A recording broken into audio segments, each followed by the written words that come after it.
All right. Hey, everyone. Welcome to SoCal Synth Society Soldering with Befaco with Manu. Thanks for joining us out there. Thank you for inviting us. Just we'll go around the room here really quick, or around the screen, I should say. So let's start off with Manu, and I'm going to get your last name right. Retemero. Manu Retemero. Perfect. And then we have Felipe from Patchworks. Say hi, Felipe. Hello, everyone. Good to be here. We have Frey. Hey, y'all. I got my shirt on, Felipe. I noticed. Lovely shirt. Oh. Thank you. Monocene. We have Monocene up here from Colorado. Hey, how's it going? And we have Eden, founder of Stevie Freaks. Eden Gray. How you doing, Eden? Hey guys, how's everybody doing? And Scott Mctoyer. Hey guys. Awesome. And I think you may be off screen. And let me just introduce you to our SoCal team here. So starting across with the sun hat on is Abe, one of our other founders. I'll mow your lawn later. I think you might be out of frame. Maybe shift down a little bit towards Justin, just because of the way the screens are. Here, let me pop you out just to give you a proper group here. Can you guys see me? There we go. Yeah. So over here in the shit. Yeah, I can see me. They can see me. Yeah? Okay. Over here in the hat is Abe. We have Sean. Give a shout out, Sean. Put your hand up so people see you here since you're sitting around the table. And and then Justin. What's up, everyone? As you can see here, just want to say hi to the chat. Welcome. We have some regulars. And I don't know why I have like a little bit of a delay, but that's okay. We'll deal with it.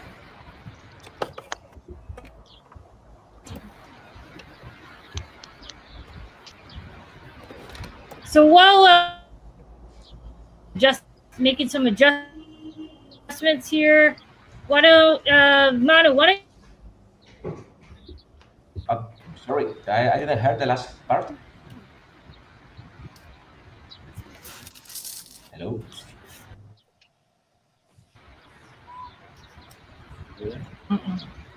There's like a weird latency happening here. There we go.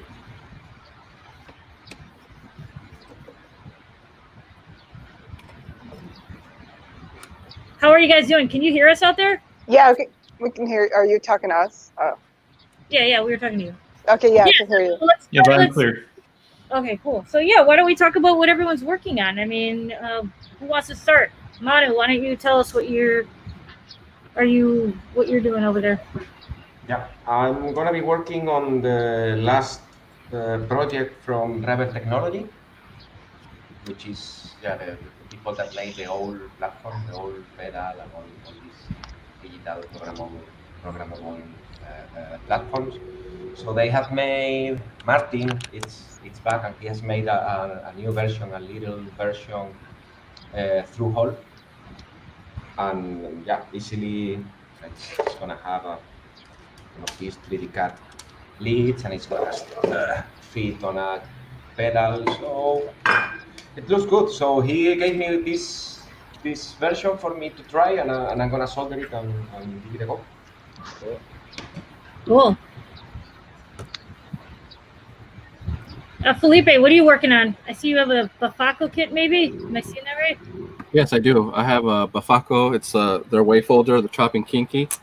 So I'm going to be working on that. I started a little bit. I have my resistors on the main board. And just be finishing that one up. Cool. Scott, what are you Yeah, I'm doing breadboard stuff today. So I got one of these little ESP8266 microcontrollers and this nifty little OLED screen and some rotary encoders. And I'm going to build I'm going to start building a MIDI sequencer in like a tracker format. That should be fun. That's very cool. I want to see that when you're done. Yep. Yeah. Frey, what you got going on? Well, I just want to tell Manu that I have the mixer, the Befaco mixer, with the hex expander, and I love it.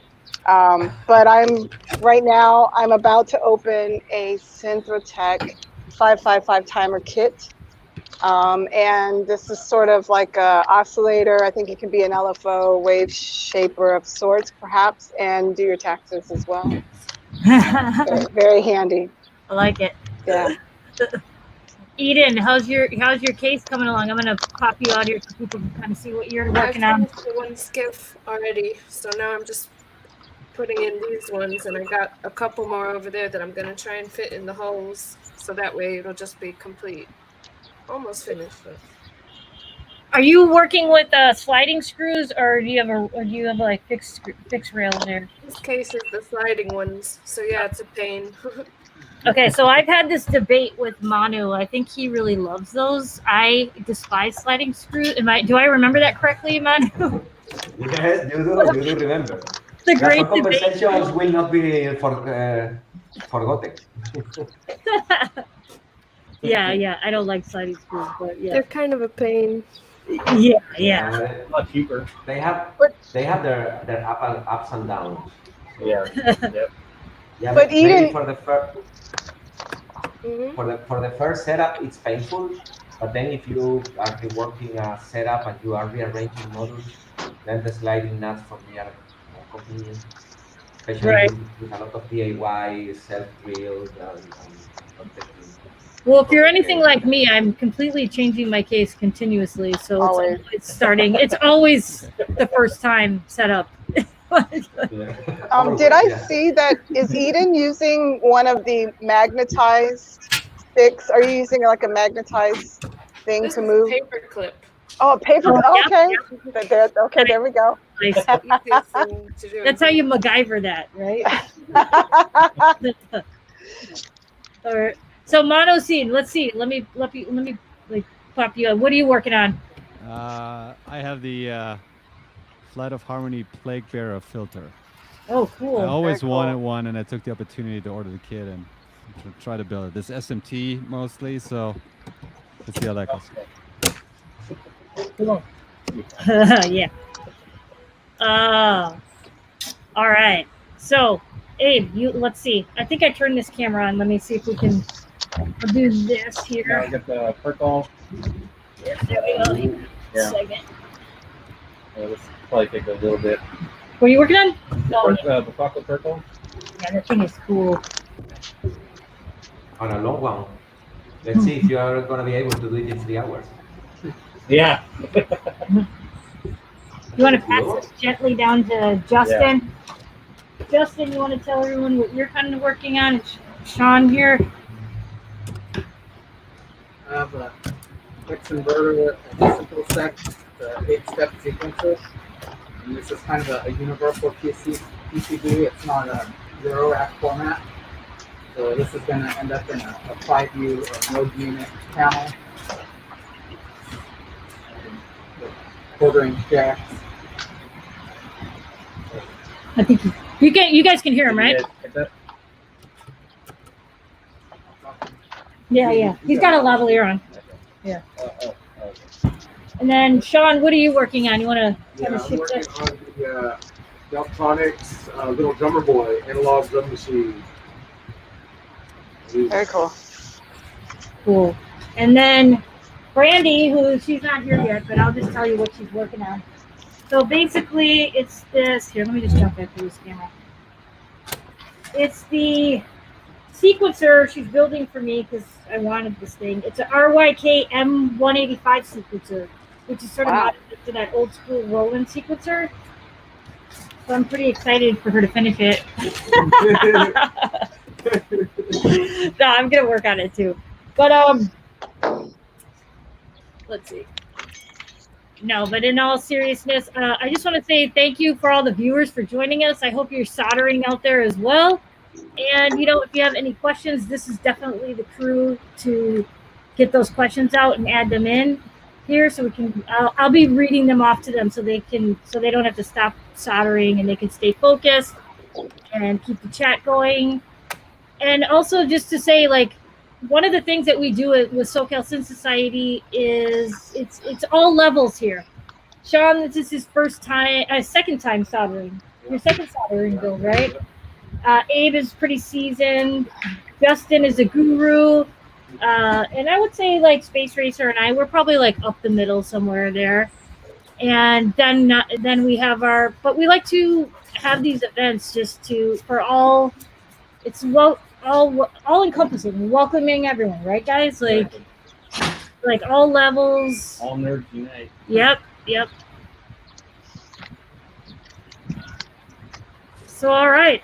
And I just want to say the performances today, the first one will be right before the top of the hour, like around 1:50. We're going to have a performance from Mono Scene.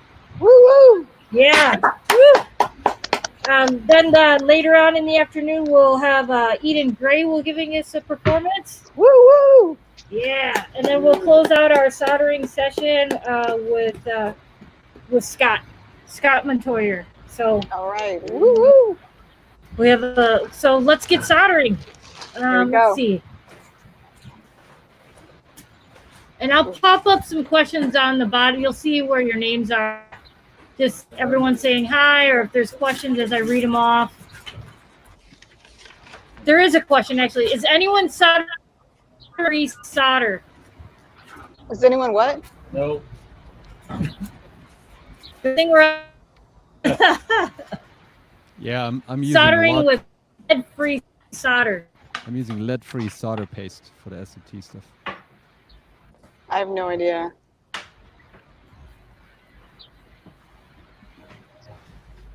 Not me. Cool.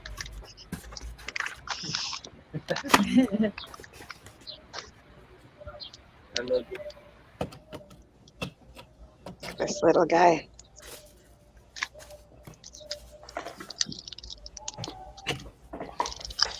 It muted us on accident. There we go. Go ahead. Sorry, what were you using? You are using lead.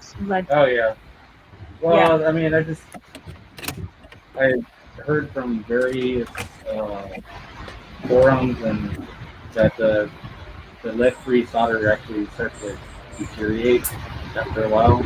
Okay. Starts to crack. So that, I mean, you just have to be careful. Wash your hands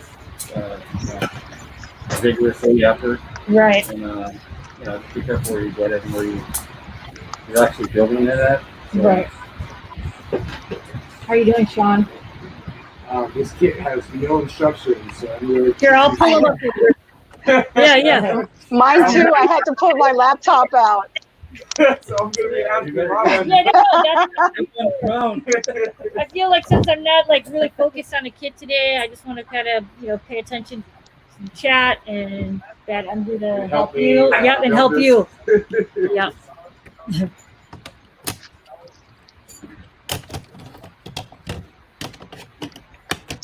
I see some regulars that we have out there.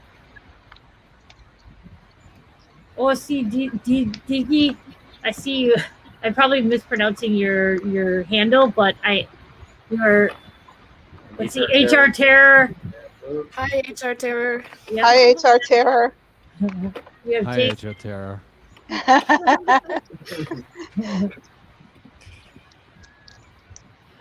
Is anybody using like soldering tweezers? I find those to be so cool. I don't have them though. I have tweezers, but You have soldering tweezers? So No. cool. Yes, yeah, the really pointy ones. Yes. By recommendation of Justin, that to purchase those and have those handy. Mm. Justin, why don't you tell some of the viewers and tell everyone some of the things you've built lately? Did you bring the? I just finished a Mctoyer and an 808 clone, and Sonda's testing it out for me. Yeah. Yeah, that's my duty here. To test it. Did you bring? You have it here, right? You gotta go grab it. I've been doing 5D stuff lately instead of eurorack.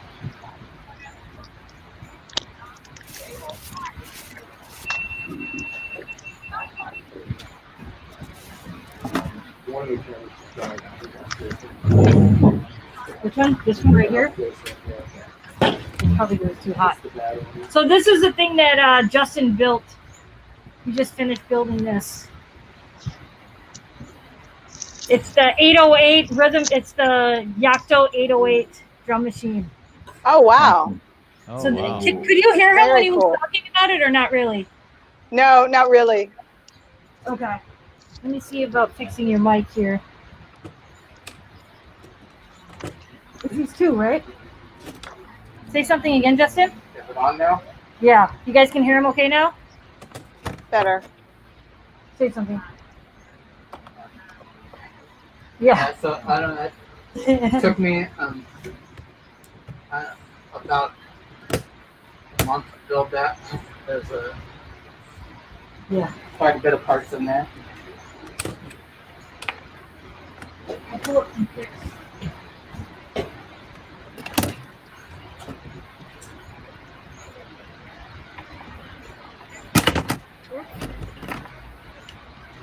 What about you, Abe? What were you building beforehand? What are some of the things you built? Antica,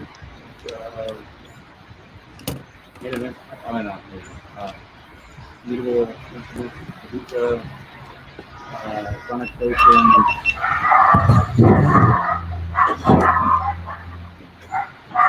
solutions, outside, yeah, a bunch of different eurorack modules. Yeah, just goes on and on.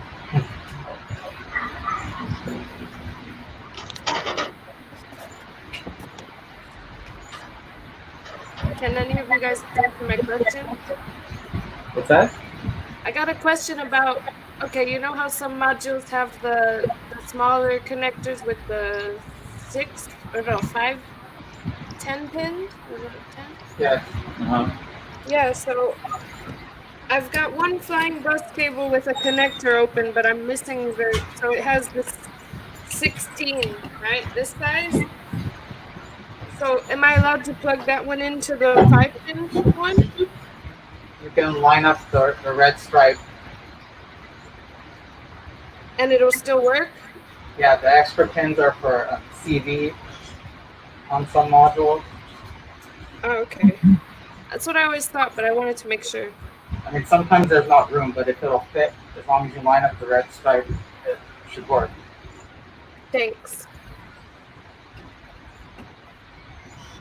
Hey, Justin, have you heard of this soldering iron? Did you guys talk about that while I was going? The Mctoyer MX500P?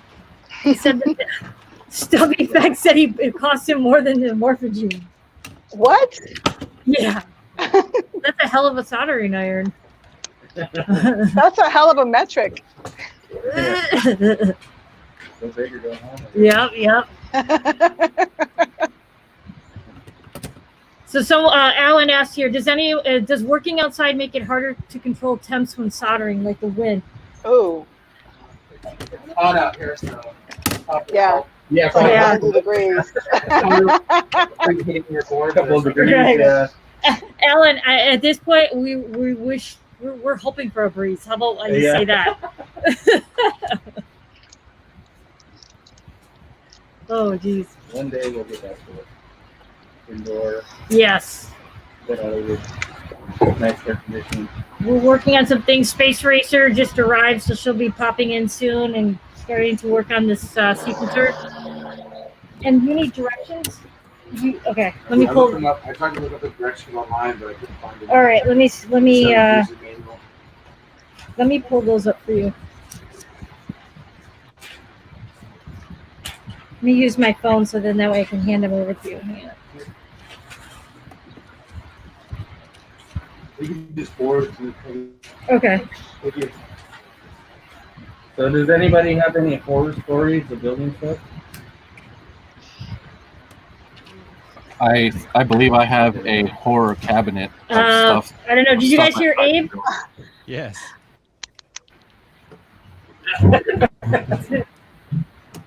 The graveyard?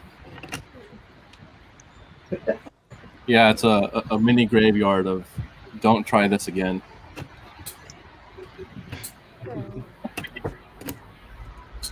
You know, one thing I will say is that reminders.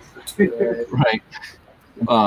This is one of the reasons why I really like Befaco kits. I consider myself maybe intermediate level as far as building these modules, and having components arrive like this, labeled very clearly where they go, and having really clear step-by-step instructions. This has saved me. Yeah. So I tend to build kits from makers that provide very clear instructions and also label their components in bags. I love it. Yeah. Thanks for the kind words. There is an effort there. Yeah, but there is a problem with this kind of making kits because not everyone is happy with any. So some people will think that it could be even a little bit patronizing to help too much, to hold hands too much. Some people will be asking for detailed pictures of all steps. So some point it's like, okay, let's give it like this. It should be okay. So yeah, it's good to know that it helps.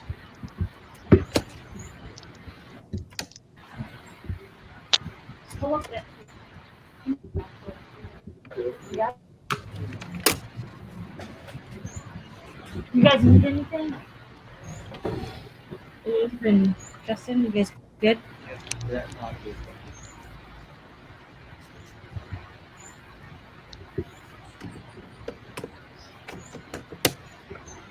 Yeah, one of the things with kits when it's an SMT kit, you sometimes only get one of these little ones. And with the tweezers, if they go flying off, then you'll never find it again. Oh.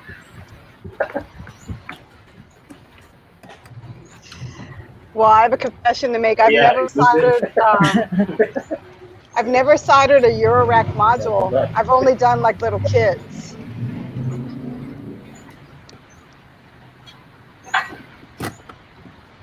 I have one of those Synth kits right here too that I might start today if we're kind of settled in, if we don't have a lot of questions, which is the Arcadian Rhythms. It's like arcade buttons, so you can use it as like performance, like triggers. Nice. Yeah.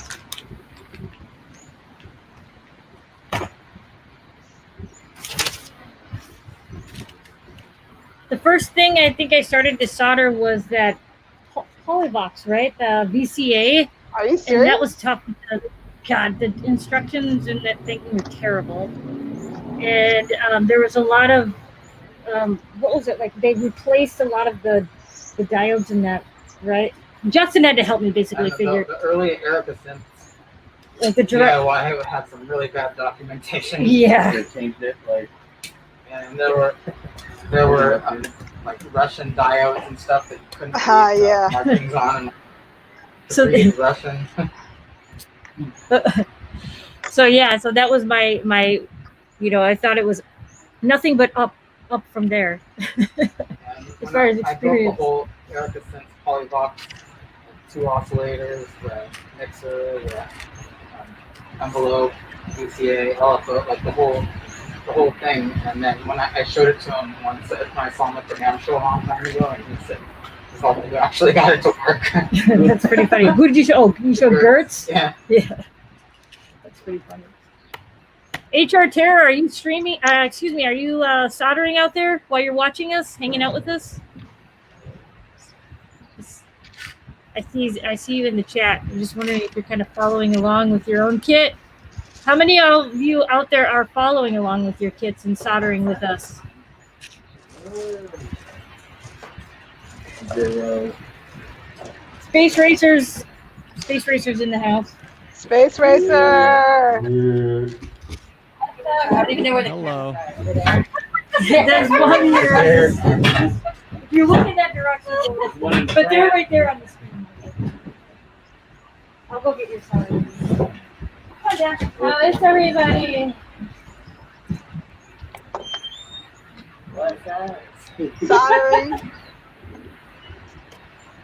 I am going to be soldering, as Trovarsi already told y'all, her thing, but I started it last week or 2 weeks ago. But I really want to work on my mini caravan that I got at Synth last year, and I have not. Oh, at NobCon, yeah. Sorry, it wasn't one of those conferences. One of the many. Abe, I really like your hat. Thanks. I came prepared. I tried to. It's actually a little hotter with this on, though. Nah, man, I think that hat's waiting right there. Yeah.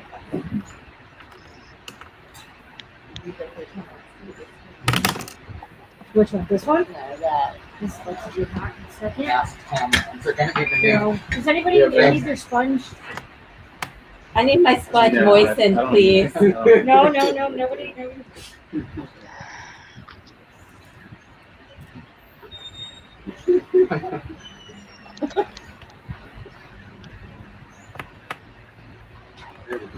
Well, I'm excited for the first performance. Coming up in about 20 minutes.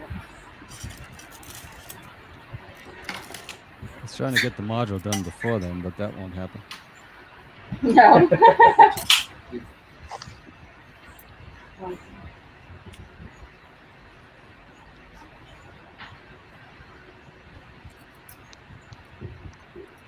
I've located the instructions here on this build kit. So, Yeah, they're usually on that. yeah, I just found it. So let's. It's probably a little easier than to actually get on paper. In your hand.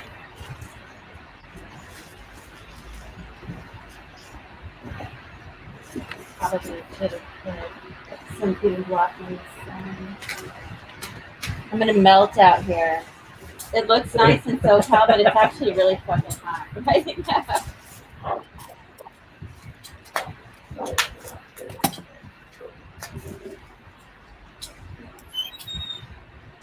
You think it's alright for the dogs to be out there? Yeah. There's your sponge. Wait. Yeah.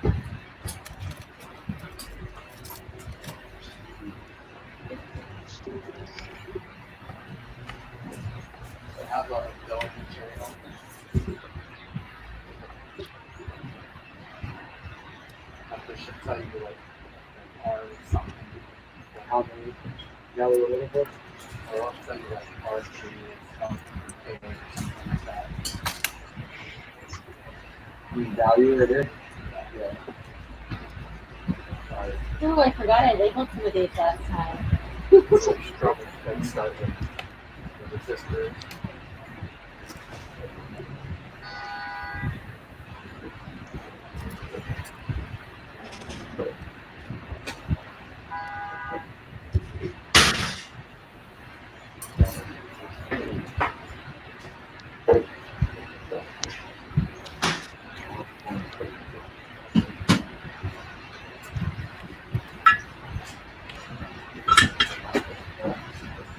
Because you see how these are different, like lighter blues. It's the same thing, it's just it's different. You put in the lighter blues or something? I don't have a Yeah. check the. I need to use that actually.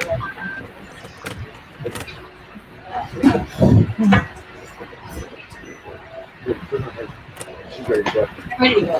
Adrian Terry says it's 106 here in Phoenix. There in Wow. Phoenix. But it's a dry heat. It's a dry heat. I was just gonna say. That's what everybody always said.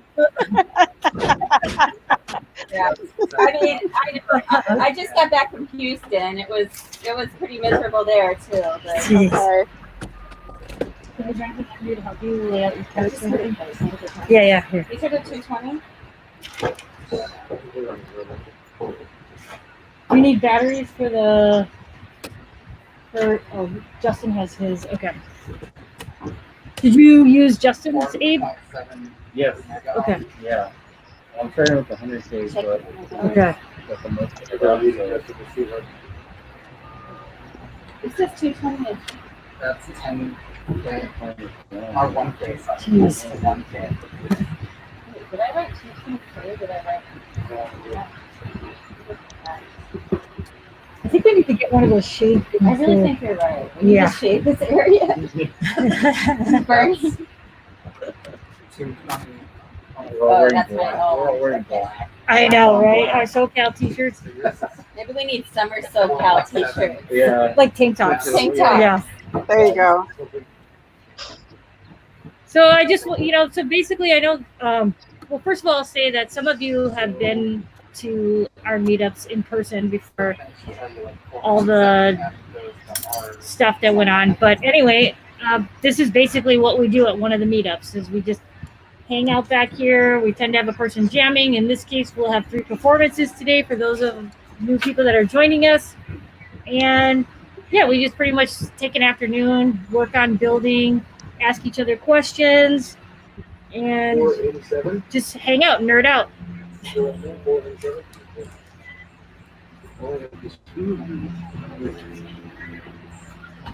Somebody have their volume? So do you usually have a space that you do this at, or do you go to somebody's house, or what do you do it at? Usually here. What was that, Monocy? Do you have a space that you meet at, or do you meet at somebody's house? Yeah, we typically do it at one of our houses, and we have this area, and we have like a couple layers. Like I hear myself. Yeah, the lag. A couple layers down there too, like so we can like hang out and set up tables, and we can jam and have performances, and yeah, we did do a big event for like a pre-NAMM party at a local bar that had like a band room. Yeah, that's not far from here, and that was close to the convention center, which was nice, and so we had a really good turnout. It was basically full house. And we were hoping to do it this upcoming one, but I guess we'll see what happens with the events going on. Yeah, so anybody out there, if you're ever here in our area, you're more than Yeah. you're more than welcome to join us. You meet us all, greet us. We'll send out more information. Hopefully NAMM does go on, and willing, all meet in a safer environment. Do some social distance hangouts. Yeah. Did you forget something? Guys, put a little nipper. Maybe there's.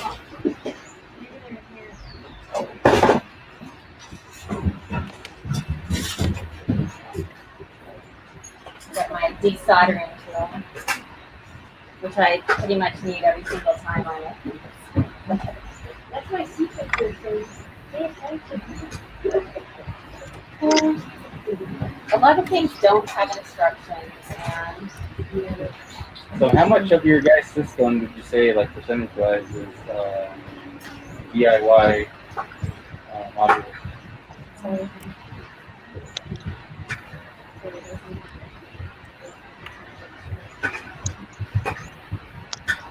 I don't have any eurorack DIY, but I do have like stuff like this that I'll add in. Oh. Like pedals and effects units and stuff like that? Or? Like I'll throw some effects on this and then run it into the mixer and add it to the sounds. I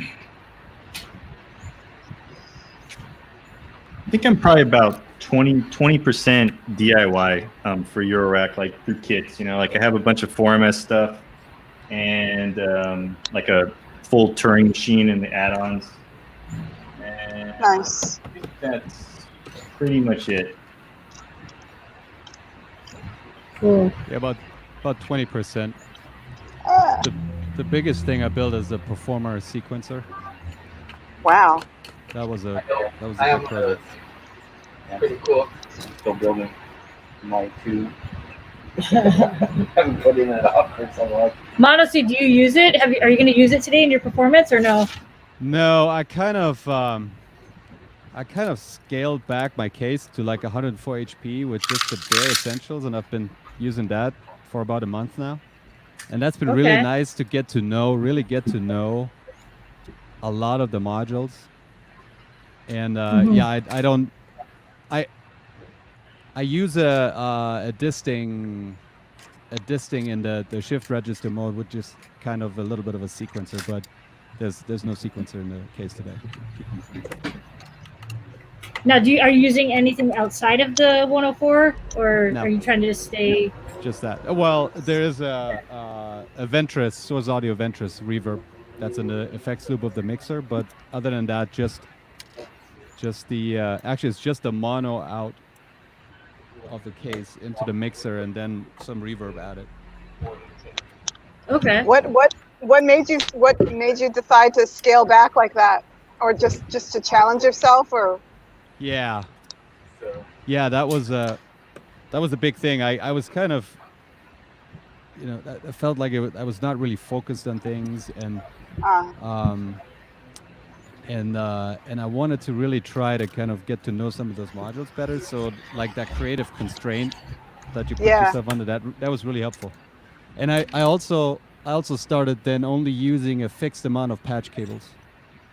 Oh, really? Another, like artificially, but I have enough that I can do a lot of things, but today I wanted to use more, and I said no, I just want to live with what I see what I can do with what I have. So what's the magic number? I don't know. I haven't counted. I just know that for today I didn't have quite enough, but I made do with it. So I might count them later. Interesting. Well, It's been a really good experience. Hey, Sign Mountain. Hey, Sign Mountain. Tell Beatrix hello. Sign. Oh my goodness. Love it. He's asking everyone how's the build going. That's a thing. Rocking. Yeah. I'm almost finished. Nice. I'm struggling here because So going okay so far. So yeah, I'm struggling because there is no renumbering in these boards. So I need to be searching for the numbers at random. So there is not a clear order from lower to higher or something like that. Yeah, so that's I have the same problem. Okay. I have the same So problem. yeah, It's all over the place. Resistors are all over the place. Yeah, you spend your time searching. Okay, here, no. Ah, I'm gonna have a word with this gentleman. So let's talk some tips here for everyone. Manu, what are some good soldering? Well, first, what's some good tips for building and soldering? Like, what would be something you would recommend to like a beginner? I will recommend something that I'm not doing right now. It's gonna sound funny because I'm gonna be doing an advice that I'm actually not following, so it's kind of weird. Anyway, a discovery we made not long ago, it was to reuse the foams from packaging that we were receiving from PCBs or stuff like that. Maybe foams like maybe this thick, something like that. So what we do is we put the bolts on top of the foam. It's like using helping hands, but with a piece of foam that you can get from any package, and then you start putting the resistors, and they will stick on the foam. So you can put them in without them moving around, and then if at mid of the build you discover that you swap 100Ks for 10Ks or any other error that we always have, so then you can just stick them out and then put the right ones in, and then at the end solder from the top. So you can solder on the pads. They have like solder spots in both sides. So from the top you will have the leg of the component getting in, but if you put the enough heat and solder, it will stick. So you solder all day, and then what you do when you are done soldering, you can unstick the PCB. Right now I'm doing something similar. So instead of having the phone, what I'm doing is my board is standing on the legs of the resistors. So after 4, 5, 6 components put, the PCB will hold. So I can just drop the components from the top, which is also. Anyway, it's things to do when you don't have helping hands. Of course, helping hands, a lot of people will find them useful. Yeah. Yeah, that's like the I'm gonna go. one of the last ones. I'm gonna jump in here. One of the things I do is I use tape, and I found that putting tape on also really helps to keep things in place. So if you do turn it around, solder from underneath, it'll hold things together. Nice. I've seen before using masking tape, as it's not gonna be sticky and it's easily removable later.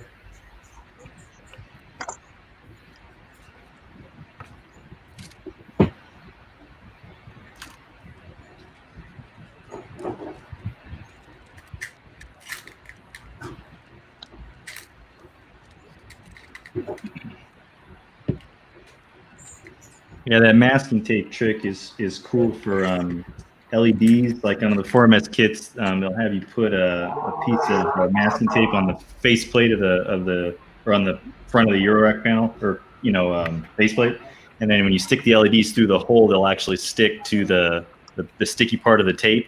So when you solder, they're perfectly flush with the panel when you take off the tape. It's kind of a neat trick. Yeah.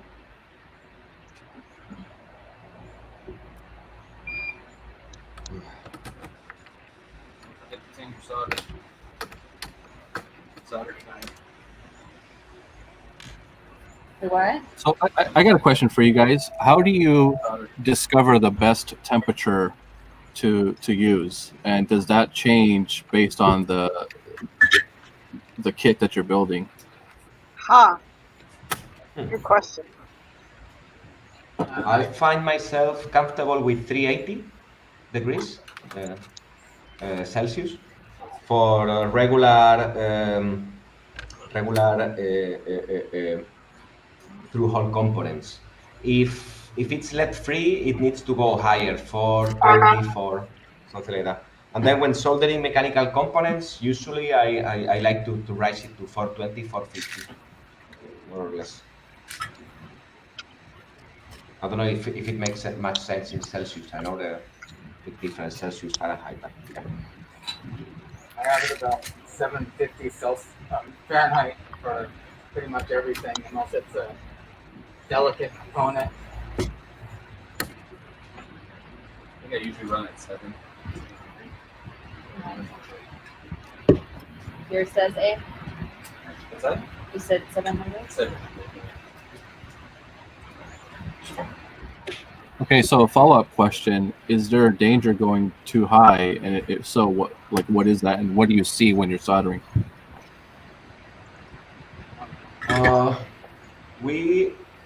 So on a production environment, when you are soldering like a maniac daily,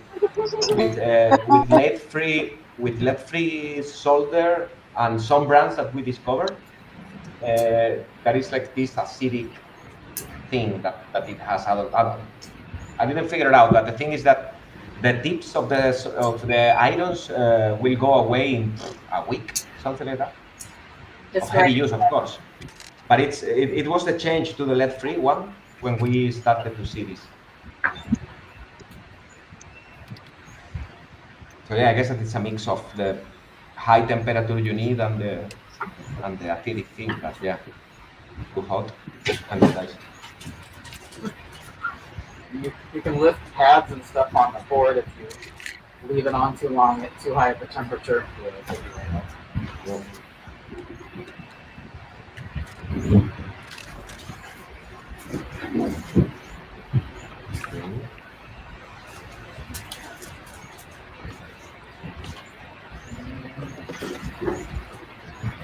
There's another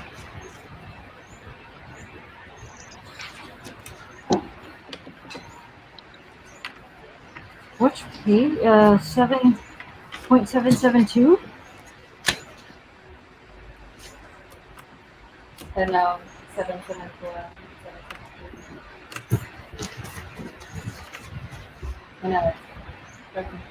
I know, but it's not even in this. Okay, well, it's timeline. Here, just what did you? That's what you sent me. Because I need to convert these. Okay. Here, give me that. Give me so I can print the. What page is 1 through 13?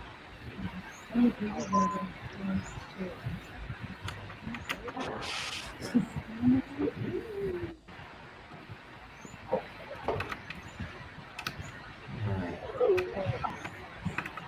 No, it was sort of like he even sent an update to see if not a public.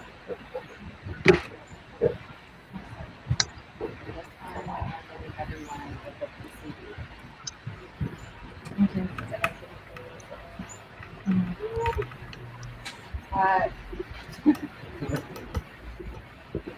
Are you guys in Phoenix soldering outside? Or?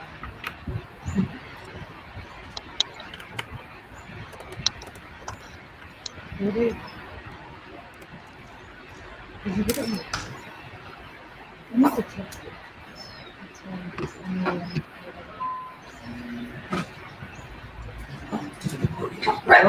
No. Quiet. Good boy.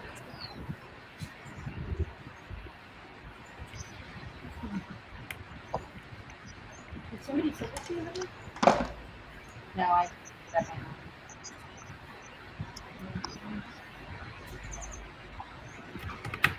I'll text myself right now.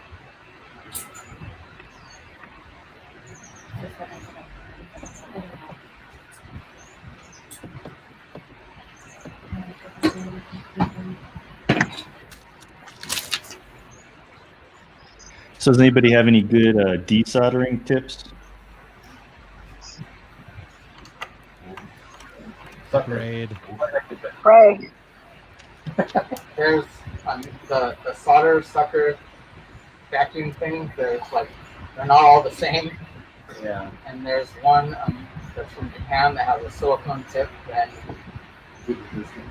and like so it can like seal up around what you're moving the solder from, and that one seems to work much better. Or hot air if something has like an IC or something with multiple things, that would pull the whole thing out at once.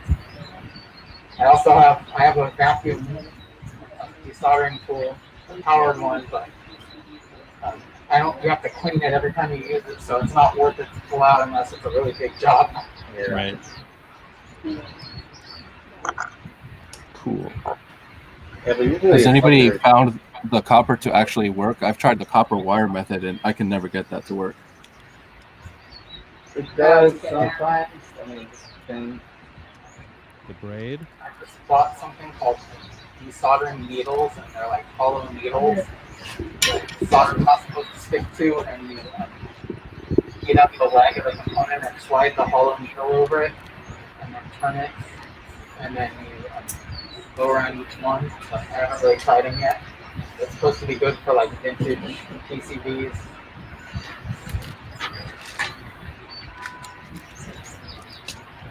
Well, tell them about your DX7 you came up on. I just picked up a DX7 this week and did a quick restoration on it. Changed the battery, cleaned it, put in a OLED display, new volume slider. How much did you get it for? 150? How do you come across such good deals? Offer up. That's awesome. I have another Boss DR110 drum machine I brought over here today. It picked up, had some pretty bad battery acid damage inside, but I fixed all the traces and stuff, and so it's working again. So yeah, I do a lot of repairs besides building stuff. Get stuff for cheap and then repair it. So we need to start that Synth. And send me That was alright. It's all like submerged. All that stuff in the case. All right, this is the right person, I think. Thanks. Here's the additional pages. The most best pen. All right, so it's about almost 2, hitting 151. Monoscene, are you ready to kind of give us a little music, a little performance to motivate us to continue the soldering? Let me switch my camera over real quick. I'll be right back. And just for we have some new people joining us, and just to kind of just do a quick run through, everyone kind of shout out what they're working on. So Manu, just to let everyone know again. Yes, I'm working on this thing. It's a prototype for the new Rebel Technology old platform. It's a project Martin is working currently, and I'm going to be testing it. Hopefully, I'm going to finish it, and we might see it doing something, maybe. Cool. And Scott? I'm a tracker style MIDI sequencer. Ah, Cool. That's good. Cool. Frey. I'm doing a 555 Synth timer oscillator kit in the home stretch here. Cool. Eden, how are you doing over there? How's your case? I finished. You finally got it all screwed in. Yeah, it's beautiful. Yes. Nice and clean. What case Pretty is it? beautiful. What case are you using? Oh, I think we might have lost her for just a second. Monoscene, we'll come back to.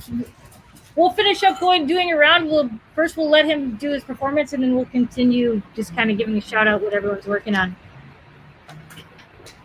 I'm gonna just mute you guys just so you are aware. Okay. All right, I'm good. You good? All right, everyone. This is Monoscene. Enjoy his performance. Woo!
That was lovely.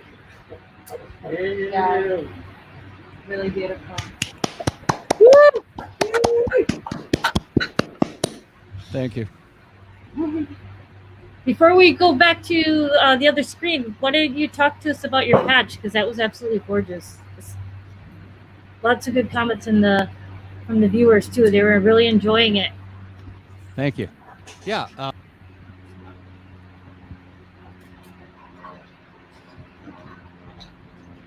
Wait, did you mute yourself? Sorry, I was trying to untangle my microphone. Oh, no, no worries. I just want to make sure we didn't lose it. So, yeah. I think I said this before. So the goal is really to have a very limited amount of sound sources and modulation sources in this 104 HP. Clouds, the 4MS SMR filter 8, WMD spectrum, mutable instruments shades, attenuverter, and then the dual looping delay and a disting, and manual gates. So here, what I learned is that the 4MS SMR is really good at generating sound, obviously with internal noise source, and then the resonating frequency bands. In this case, quantized to a scale. Forgot which scale, but there's a scale. But it also has envelope followers, so it actually sends out gates. So it is triggering clouds. It is being quantized by the disting. So that's a shift register in here. I look at this in a sense, what do I have and what is really missing? But the dual looping delay as a clock, so I can clock to shift register. The filter 8 is obviously a filter. The spectrum I can use as an LFO or as a sound source. It's a great oscillator. And yeah, I love that one. Mm-hmm. And then the spectrum is also modulated by the sends from the loop. So once a loop is going, I can turn up the frequency modulation and get these really like harsh kind of sci-fi sounding sounds out of that. Clouds, I'm basically, triggering from the SMR again to have that high-pitched rhythmic sound going on. I love the filter 8. It has 2 inputs, so I can actually internally mix the SMR with clouds, go through the filter, and then come out of a high pass and a low pass into the dual looping delay in separate channels. So I have a lot of flexibility in here. And then just the shades is such an essential module to kind of control volume and turn things on and off. The rhythmic stuff, the drum sounding, maybe clicky stuff, that was actually just a gate, just a voltage step coming out of the manual gates with a little bit of amplitude control into one of the channels. And I play with the volume and then just hit it a couple of times, and I get it a really kind of a rhythmic. It sounds almost like a vinyl needle, going around and repeating itself. So I really like that. It is very cool. Thank you. Nice. So what was your, did you already know or have an idea of the sound or the direction you wanted to go, or how did you start patching? Like, what was your process with that? Yeah, so the process with this case for the last month has been, I'm going to start with a clean, no cables plugged in, and then I just see where I'm, just by experimenting a little bit, the direction. And usually I stick with that direction that I started this morning at around, 10 o'clock, just took me about 20 minutes to get to this state. And I've got a lot of, runtime on this configuration now that I kind of know in which direction I want to go. Mm-hmm. But there's always something new that comes out of it, whether it's using the gates from the SMR or not using gates and using the slow envelopes. So I try to keep it kind of a mixture of rhythm, a little melody, and then also some more exploratory sound design kind of stuff. That's kind of the goal with this whole configuration. Very cool. Does anybody have any questions for him with like patching questions, or how often do you repatch everything and go? Is it like an everyday thing or every week? Yeah, that's a good question. So I started doing this thing where I really try to spend at least one day with one of these patch configurations, captured something, usually put a minute on Instagram or capture it somehow. That serves the purpose of kind of capturing what I could do with that configuration, and then I tear it apart and I move on. I thought about recording more and kind of trying to piece together some tracks with this, but and that's a plan that I have, but I'm not quite at that stage. As I think it's just a matter of just what I learned is I can experiment with this, I can tear it down, and then the next patch will be influenced by the previous one. So I keep building these step by step by step, and what I really try is to not spend. I've had patches up for 2 months, and that's just way too long to kind of for me to evolve from that. So here it's kind of a day, you know, after this I'll tear this down, and then I did a recording of this actually, but you know, I'll tear this down, and then tomorrow I might try something else. Nice. So there's a question in the chat for you too. Like, so how long have you been working with modular? I started with modular in 2017. I had no hardware. I was using VCV rack exclusively at that time. It was just getting to the point where that became really, really, really powerful and you know, really usable across multiple platforms. I had a Windows PC. There was some issues back then with CPU load and stuff like that. But yeah, I spent a lot of time in VCV rack figuring out what I wanted, what I needed, and then I started buying modules. I bought a microbrute first and then some modules around it. So about 3 years now. Nice. So what was actually driving, there's another question in the chat here. So what was actually driving the sequence in the case? Was that the shift register, did you mention? Or? Yeah, the dual looping delay clock output is clocking the quantized shift register in the disting, and the disting sends out pitch CV with the upper one and gates with the lower one. So the gate goes to the input, which kind of on the SMR does a little it's like a little gong like type sound. You can make these, like there's an envelope applied at that point in time, and then the other one is rotating the pitch, and that rotates the constellation of these frequency bands on a scale. Very nice. So just so everybody, there was another question. I know you mentioned you started with VCV rack, moved into modular. So currently, this setup, your patch was just what you have in front of you, just the 104 case. Is that correct? Yes, 104 case into a mixer. It's a mono signal out, so I'm just going out mono from the dual looping delay. I do have then a Ventris, Source Audio Ventris reverb pedal in the effects loop of the mixer, and that's turned up a little bit, so that gives it kind of a little bit of stereo sound. But other than that, it's just this case. Nice job. Thank you. Nice. So where can we find your music at if you have any online? Yeah, I post quite a bit on Instagram, little snippets. I have a SoundCloud page where I just uploaded a performance I did last Monday at Freak Boutique here, WMD Freak Boutique. Yeah, SoundCloud right now. I'm working on some stuff to be released hopefully later this year. But for now it's mainly Instagram and SoundCloud. Nice. And YouTube. Oh, I dropped your link for your Instagram, but I'm going to drop it one more time. Is your link tree? I'll drop that in there as well for. Yeah, the link tree has all the links to YouTube, SoundCloud, and all that. Thank you for having me. This is really awesome.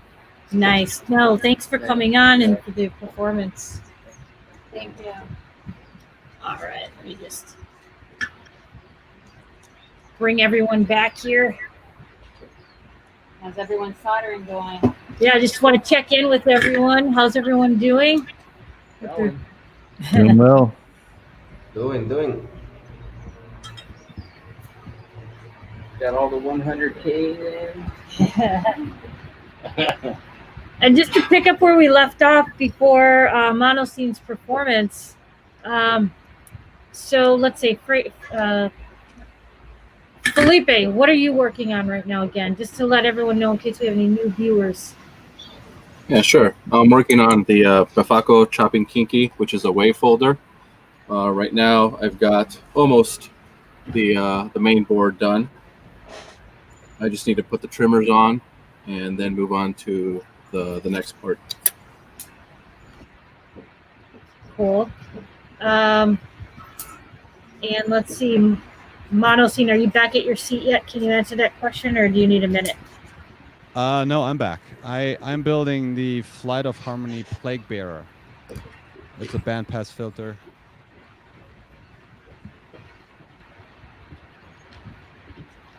Cool. And let's see, Abe, let me kind of zoom in here since there's a few of us at the table. I'm building the Percol, Befaco Percol. Find that Befaco store, shop, Okay. or any other places. Yep, on his website, Perfect Circuit, all the hot synth modular. Yep. What about you, Justin? X inverter, simple set, 8-step sequencer. Mhm. And then this is going to end up in a 5U low unit panel. Hang on, say it again. I'm sorry. So, inverter, simple set, 8-step sequencer, analog sequencer, and that's going to go in a 5U or low unit panel. Nice. And Sean? I am building the What's your Little Drummer Boy analog drum machine. Getting some resistors on there now. And what about you, Space Racer? I'm just working on your sequencer. Where's Vanessa at when I need her? Vanessa! Tell my ship for me. No, I'm happy to do it. I like little projects. They're satisfying. If I mess up, I've got Jessica to help me. I have to say, it's only my second time soldering, but it's a little bit better with a mask on. You're not breathing. I'm not breathing all this solder. So there's a positive spin to the mask. Wearing the mask. Yeah.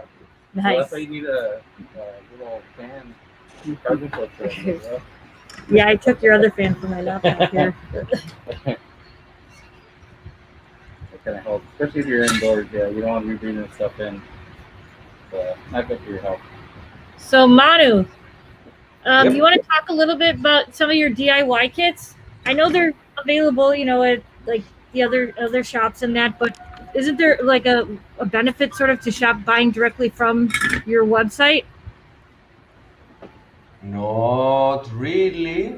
I mean, well, don't you? money anyway. Well, let me rephrase. Don't you offer? And maybe correct me if I'm wrong. There's like if people have problems with the build, they're able to. Yes.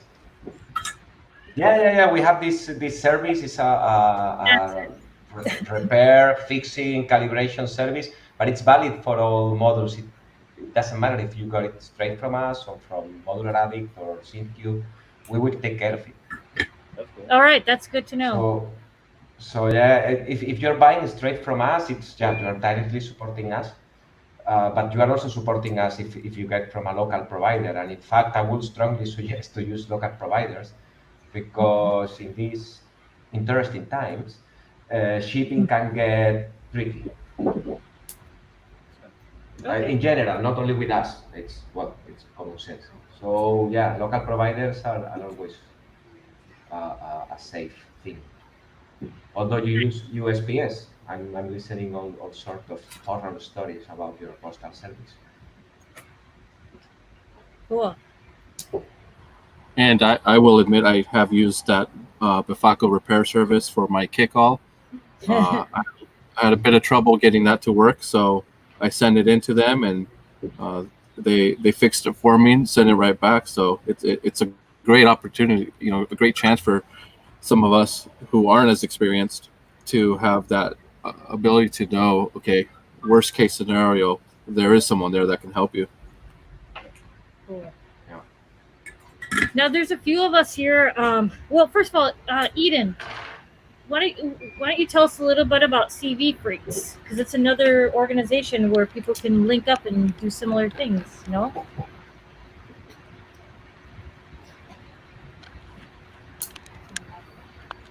I think your mic might be muted.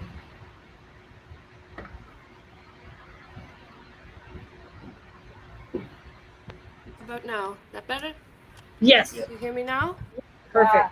Yes. Okay, so yeah, CV Freaks is just a meetup, but instead of being at people's houses, it's just at different public venues, so that anybody who's interested can come. You know, but it sounds cool the way you guys do it at people's houses. I really hope I can make it over there for yours one day. But mine were going on in London from 2016 to 2019, and now I'm back in Miami. So I was going to have one here, but now this whole thing happened where we're not allowed to go out to events. So maybe we'll be able to have one here. I've met some people here that are into it. So it's, it's something we need to do to get together and discuss this stuff. Yeah. And share ideas. I don't know. I love meets. Right. Yeah, any chance to share ideas and get inspired by our fellow synth nerds is always a good thing, right? That's why Super Booth is the best. What you say? Oh, Super Booth. Yeah. You guys ever went there?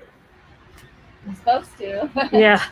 This past year would have been my first Super Booth, but so maybe next year, hopefully. I soldered one Befaco kit at the first Super Booth at the sea base. Wow. What was it? The MIDI thing? What happened? I didn't hear the MIDI thing. Yeah. Yeah, the MIDI interface. And I soldered one Rebel Technologies module in London, which was really cool too. The Stoichia, the Euclidean sequencer. This one was really fun. I soldered this. Let me zoom you in so people can get a cool. Yeah, is that a Chris? What does it do exactly? It looks cool. All it is it lights up, and flashes the lights. Nice. So it's a very festive, pointless module from XOR, as a little gift, kind of for the Christmas season. So cute. Very cute. Funny things they do. One of the funny things. And Monoscene, you want to tell us a little bit about Colorado? You guys are always doing some fun things. Yeah. I just played for your festival, and that was a lot of fun, and got to sit in on a panel. Yeah. So yeah, we have the Colorado Modular Synth Society, and that is run by David Soto, and I help out with some things that we've done recently, some events, but we have monthly meetups, in person. We started them at some DIY space in Denver, but for the last, I think almost last year, we have those meetups at the WMD warehouse in Denver, which is really nice. So they have a warehouse there, and then we're just in there and we can hang out, and they do tours of their production facility there, and it's always really, really cool. We always get at least 50 people, 50, 60, 70 people sometimes. It's quite big. It started kind of small, and then it has been growing steadily. And people come from all over Colorado. So this in Denver. So the people from Fort Collins in northern Colorado, about an hour north, and then some from Colorado Springs. So that's always a good time. We have started doing a bunch of online things. So the meetups switched to online. We're using Zoom to have online meetups, bring in some guests, and talk about things. That has been we got some good reception in that. And then we started doing the live streaming. So we just had the Colorado Modular Synth Fest, which last year was the first edition in person, which was really, really cool. But you know, this year we had to kind of adapt a little bit and move that online over 2 days. Yeah, we got a good response. And you know, Trovarsi played an awesome set. You can just you can go to YouTube and rewatch all of those videos. Frey played, so that was really, really cool. Yeah, and we'll just keep. I think we're gonna keep doing this streaming thing. We're kind of getting the hang of it, you know, slowly but surely, and so we're gonna keep doing that. More online streaming. Obviously, at some point we want to go back to in-person meetings, and because that's just a lot of fun. But yeah, the streaming thing is working pretty well. Nice. I know it's been a learning curve, but it's been a lot of fun. Like, figuring out how to stream and, you know, overcome the obstacles and be able to still meet up, and it's pretty awesome. Yeah, we were talking about that just before the show in the chat, where, you know, the whole COVID thing, how much more connected we are on a national and the global level, versus just, you know, we lost some of that interaction very locally. But, you know, I don't know if, you know, I would be here right now and you know, that kind of connection that we have now with other societies, whether it's New York or California. And that's really been a big thing. Totally. I mean, it's a test. Thanks for joining us. I hope I don't mangle your handle here, but Punio9, all the way from Poland. And that's exactly the point we're making here, is just taking these opportunities to really connect. And at this point, it doesn't really matter where you are, which is, you know, the pro to it, you know. And Manu, why don't you, if you don't mind, can you tell us a little bit about, because you guys started doing meetups a long time ago, and just talk about your start. Yeah, but Befaco started as a meetup, and before it was even called Start Befaco, it didn't have a name. It was just a meetup of people to build some kits of noises, and then it became modular. And then more modular, and since till now, we made our 10th anniversary on March. So just before all the lockdown, so we had our birthday party, and less than 2 weeks later, they did all the lockdown. So yeah, until then it was 10 years of going around and doing events every Friday and things, and now since then nothing, and I'm really missing it. I mean, I really enjoy these meetups. I just gathering with you guys to solder this thing that I was gonna be soldering along anyway. So it's fantastic. Right. It's just to be soldering here for 3 hours, having a beer. It's fantastic. It's nice to do it with a group of friends, you know. But anyway, I'm looking forward coming back to the meetups, like in real person, and you know. Yeah, we're looking forward to making it out. Yeah. Contact with people, no, with humans, you know. So, yeah, be able to touch the humans. It seems like stupid concept, but when you are not allowed to touch other humans and you are a touchy person, it's like, it's weird. Right. Anyway. So yeah. So you were doing them weekly, right? You said on Fridays? Yeah, every Friday. Yeah. So at the beginning it was only weekends, one weekend in Barcelona and one weekend in Madrid. But at some point we were there, and the center we are based in, it's called Hangar. It's an artistic production center. So as part of the agreement to be there and have a space to work, we started providing like electronic consultancy. So people could come and just ask questions and get some help on their projects. Nice. Which at the beginning it was a little bit overwhelming because we were like 3 guys there and having people coming over. But then when 3 comes to 6, 7, 10, 15, it's like then you start to realize, oh, like, people seem to like this. And it turned out to be amazing.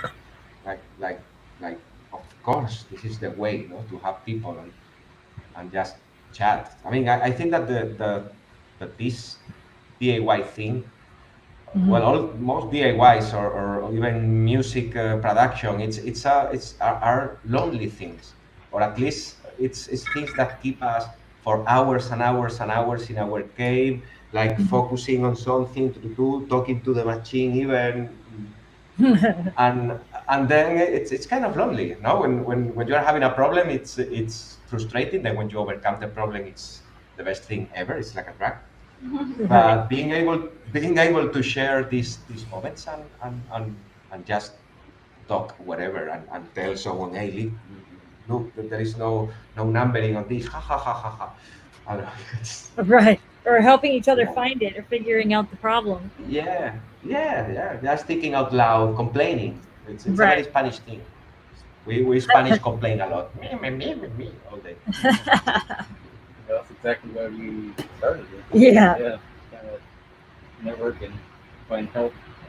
Yep. Like, I didn't know any of these people before. Yeah. It started because I needed a cable from what did I needed a power cable from Abe, and we had a mutual friend, and he's like, he messaged you and linked us up, and I realized like he was so close to me. Like, what do you live, like 10, 15 minutes away, maybe? 7 miles away. And then we were like, yeah, we should meet up or hang out or do something. And then Brandy, aka Space Racer, and I talked, and we're like, yeah, and we started making a plan, and the rest from there. That's where we met Justin, and come to find out, like, Justin builds everything and anything. He even fixed a laser thing. Oh yeah, he fixed my veterinary laser. The veterinarian laser, like, I mean, what happened? You guys posted on Facebook, and I'm like, well, there's people near me that are into the same thing, so I came to that first meet. And then I also saw like Peter was going to be there, so I'm like, well, I know that. Like, you didn't know anyone at that meeting? That's awesome. Yeah, I don't think Peter came. Did he come? Yeah, he showed Yeah, up he was there. Yep. And then Sean popped in too, and then there was, and Matt came too. and it kind of just grew from there. Tectonic. Pretty much the same thing. Right. Same concept. So Manu, like with your meetups, especially so frequent, in that I've heard some stories about some of the people that actually started their own modular companies. So off the top of your head, like how many, just by attending your meetups alone, how many other companies? I would say 2, 3. Three? So, Winter Modular, he made Eloquencer with us, so he started coming to the meetups, and he was crazy enough to quit his job and focus his life into that project. Nice. Without finishing it. So we offered him to sit with us and work on the project, and we will support him. He did all the job, and I'm not saying here that Befaco had anything to do with the Eloquencer. We gave strong opinions, you know, drink beer and strong opinions. Right. But yeah, that's one, and also Pachin Panda. He also was coming to the. But the thing is that these events have been going on for 4 years, maybe. Mm-hmm. 4, 5, 6 years. At the very beginning, it was like 6 years ago. So some people that came 3 years ago, and you keep on coming. The thing is that with this DIY environment, it's very free jazz. There is some people that will just pass by, have a beer, and talk about music, and talk about making music with these instruments. Mm-hmm. Or someone will build a kit, or will try to fix the kit, or will. So people get involved, and there are people hungry for knowledge, and people like Luis from Pachin Panda. He started doing like a big compressor rack, a kid bought in internet, and then he started asking, how can I do an amplifier? How can I do this? How can I do that? And then we were giving him information, and the week after he was coming with a prototype finished. Okay, this is working. Okay, I did it. So the guy was like eating up all the information. He was so this kind of person is like, okay, you are one of those. Okay, what do you need? And so you just help. But yeah, it's funny. No? So you have from that to people like, for example, it's Andreas from Endorphins. Oh, okay. The Endorphins moved to Barcelona a few years ago, like almost 3 years now. So he's been coming every Thursday before this, just to drink beer and finish his day like an after work drinks with fellow synth people. So he was if there was a conversation about electronics, he was there. But it's I don't know, a different way. Okay, I've been working on this. I just want to have a beer and talk to people and be foolish. So yeah, it's a little bit of everything. Very cool. It's nice to hear that all these people had this kind of start like that. Like, yeah, now they are that busy that they do not come to visit us. Now they know. Aha! So you wanted to get into eurorack, bam! Now you know how much work it. So yeah. But it's nice that your friends are not coming to visit for a good reason. nice. So we have some other people in the chat. So viewers, we have some other people here on the panel and in soldering that have built other things.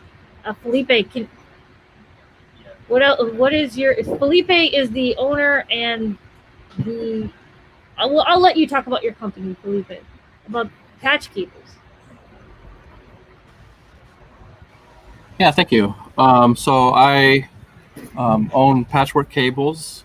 I started the company maybe about 2 years ago, and what I do is I make custom patch cables. They're cloth. Let me see if I can braided cables from Mogami wire and Nutric plugs, and I have just a huge assortment of colors available, but one of the things that I like to do is offer custom sizes. A lot of times people are looking for specific sizes, and a 1 foot cable is too short, 2 foot cable might be too long, and to try to help manage the spaghetti of wires, I'll offer them, make any size that you want. And then I also do microphone cables, XLR cables, but everything is just the braided. You in, so there we go. I know these cables are great. I mean, I had you make me those really long ones from like my main master out cables out for my performances. And the logo is great as well. Yeah, and the cable, I love the cable. And of course, you made them in red for me, which Of course. Yes, I wouldn't have it any other way.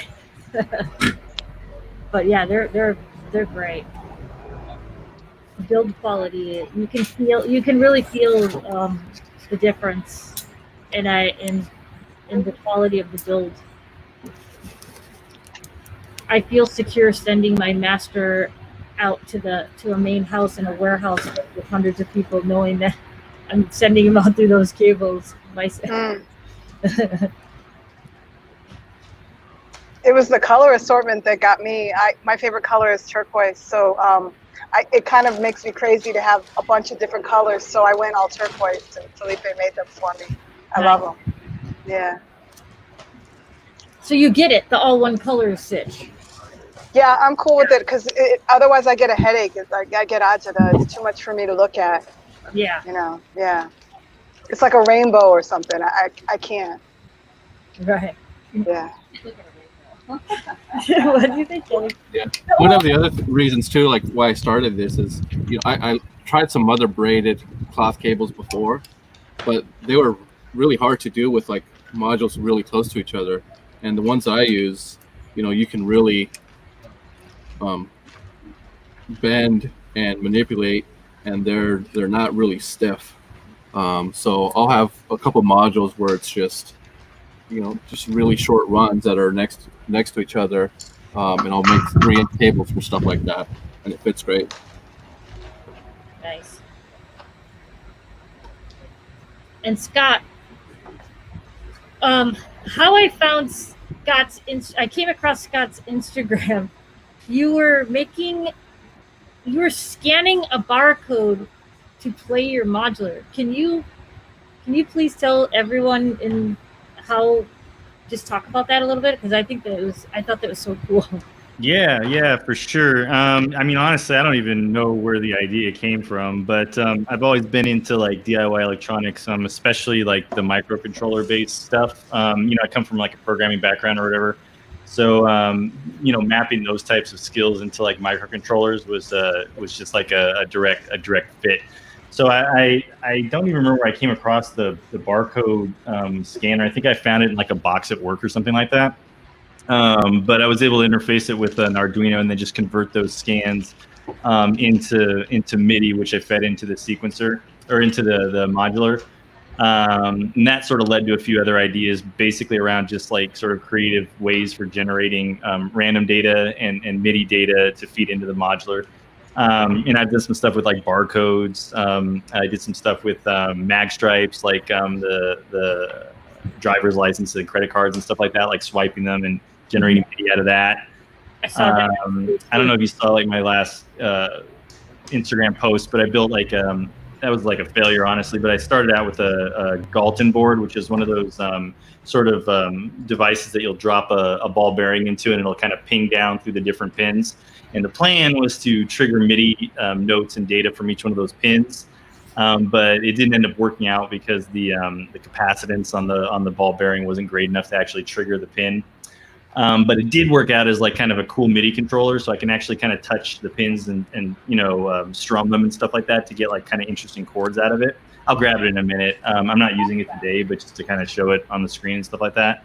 But really just using Arduinos and other microcontrollers to interface with modular is sort of my the thing I enjoy doing. So Nice. I dropped your link in the chat too, so people can go to your Instagram and kind of check that out. Oh, awesome! Appreciate that. And I'm going to zoom back in on you.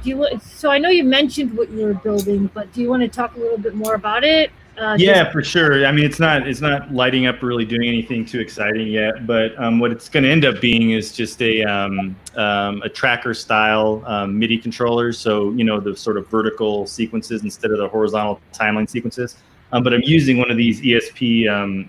What is it? ESP 8266 microcontrollers, just to drive this little OLED monitor to actually view the sequences.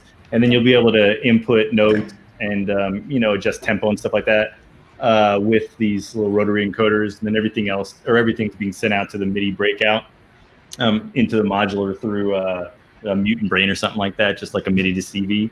Mm-hmm. But yeah, I just kind of got that idea the other day. The goal is really to fit all this stuff into something small, like an Altoids tin, just to have like a little portable, non-rack based sequencer that I can play around with. So that sounds really cool.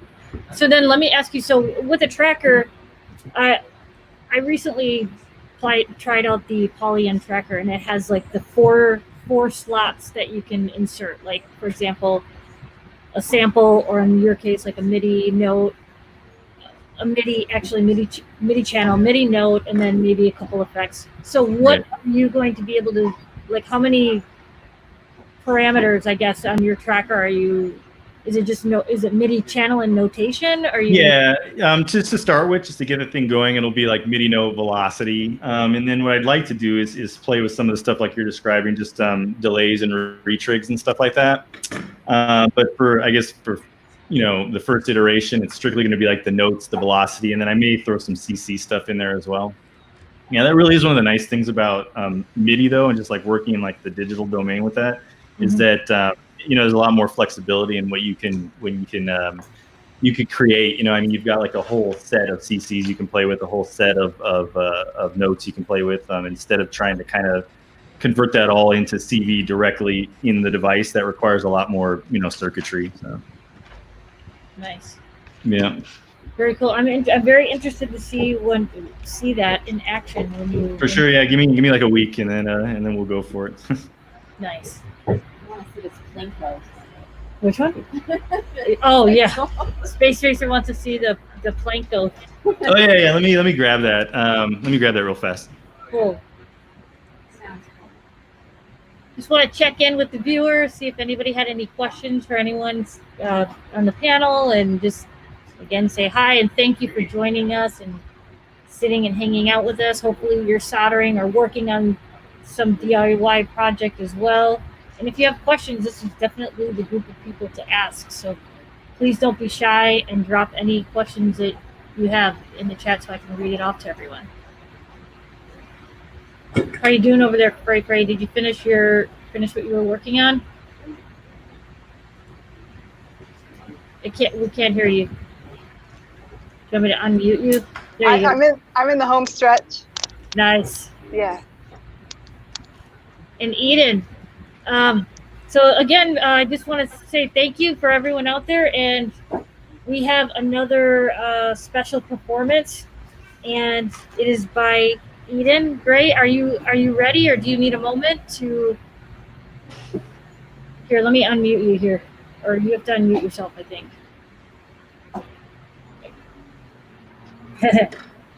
Whoopsies. No worries. Okay, here I am. I just wanted to give a shout out really quick to this thing because I've been meaning to talk about this on my podcast. Oh, please do. Yeah, I've had it for a few weeks and I'm trying to learn, and it takes time because it's like audio to CV. Let's see, it's called the DACO 160 evaluation kit for digital audio controlled oscillator. It's crazy. This thing is crazy. So let me just send you the link, and then you can, if people want to read more about it, because it's really cool. Basically, I'm not really a vocalist, so it's not something that, I tried to use it, like I just plug in a Shure microphone and go, and then it makes lots of really cool oscillations and stuff, and you can patch it to itself and then patch it to your synth too. And that sounds cool. Basically, yeah. So when I sent a shout out to the meetup group in London about the podcast, this person got in touch and told me he lives in Miami, and he came and dropped it off for me to share and talk about. So I thought I've tested it out a little bit. It's really cool. It's really wild. Now, is this something that people can? I'm going to drop the link right now in the chat for everyone to see. It's a kit. So it's a kit, so they can solder. Yeah, and I'm going to have him as a guest. He's going to be my first guest on my podcast because I want to keep going and doing interviews. With the podcast when we're allowed to keep. I don't know. It's so interesting to me, all this stuff, and how it, there's lots of crossovers and all the various techie things about it. Okay. So, are you ready, or do you need a moment to get ready to play, or are you ready? I don't know. Maybe I could plug it in and show it a little bit. Should I try this one? You guys sure. Want me to try why not? This is what today is all about, right? Okay. Yeah. I just got to plug it in because I have my nice patch here that I've done a couple of days ago, but I can plug this in and do some quick demoing of it if I remember how. Okay. Sure. We'll give you a few minutes. We'll give you a moment to do that. And Frey, if you don't mind, why don't you talk about what you've been working on with being with the Willie Mae sound now, right? Can you hear me? Yes. Okay, great. So the pandemic took me out of my professional touring musician life, and I was fortunate to fall into a situation to become the new executive director of the Willie Mae Rock Camp for girls, which teaches, which is a rock camp, the second one in the United States. So I wanted to pivot more towards electronic music, sound and identity. We teach about not just how to make a sound, but putting sound and intention together and making music. So it's very much about social justice. And we focus on POC girls and gender nonconforming youth. And the real thing that we're trying to do in terms of reaching out to underserved communities is bridging the digital divide. So we've been doing like, we're going to do more of DIY synth stuff because it's accessible. And we've started working with Teenage Engineering because they're accessible and they're very supportive. And their stuff is really fun. And so we have a space now. We're about to do 2 weeks of camp online. So we're using VCV rack, Soundtrap, and looking at composition and studying music and Afrofuturism. Because Afrofuturism, a lot of people are like, what's Afrofuturism? But it's actually the through line between the blues, the African American experience, and electronic music and beyond. And it is not exclusive, it is inclusive, and it allows for freedom of expression and creativity and creating sonic new worlds, like the Drexian Empire, my great influence. I went to a lot of Drexia shows when I was younger, so hence Daughter of Drexia. And so it's been really great. And Trovarsi, thank you so much for lending your support and playing our show. They're still talking about your set, like what was she doing with those chords and put the buttons? And it's been really amazing. My parents decided they like techno now, and my dad can't believe I'm soldering on TV. So there we go. Nice. I'm glad your mom is now a new fan. I appreciate it. Oh yeah. I appreciate it greatly. Thank you. So yeah, it's Willie Mae Future Sounds. And so it's named after Big Mama Thornton, whose name was Willie Mae Big Mama Thornton. So we stand on her shoulders. Nice. I'm going to look for the link right now and drop it in. It's WillieMaeRockCamp.org. Thanks, Trovarsi. For it.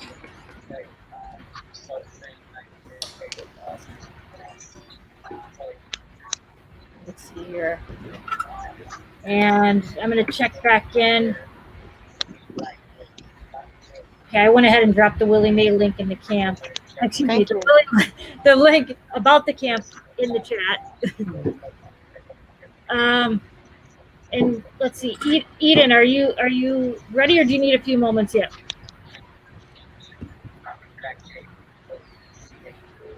I think you're.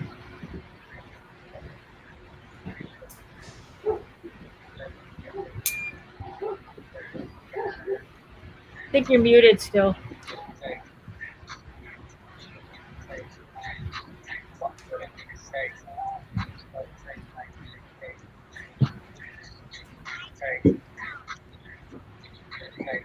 Oh, I think it's coming from the link there.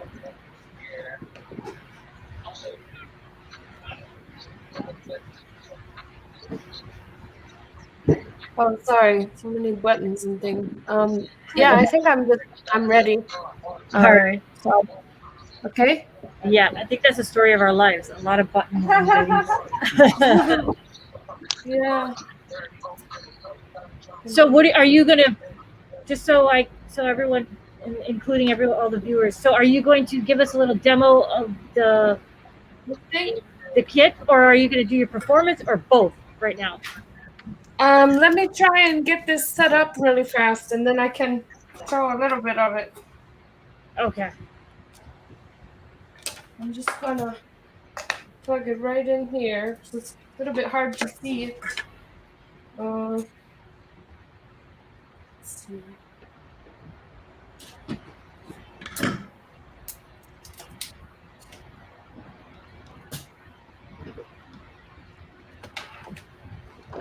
I'm going to zoom in on you here.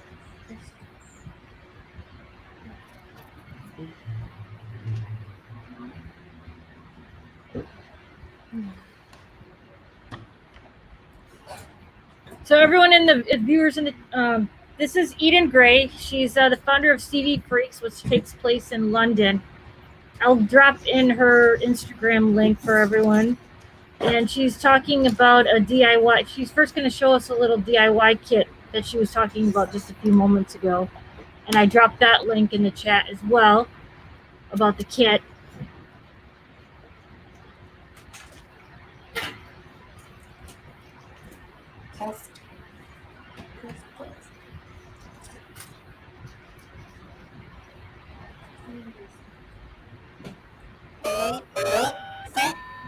Oh, that's cool.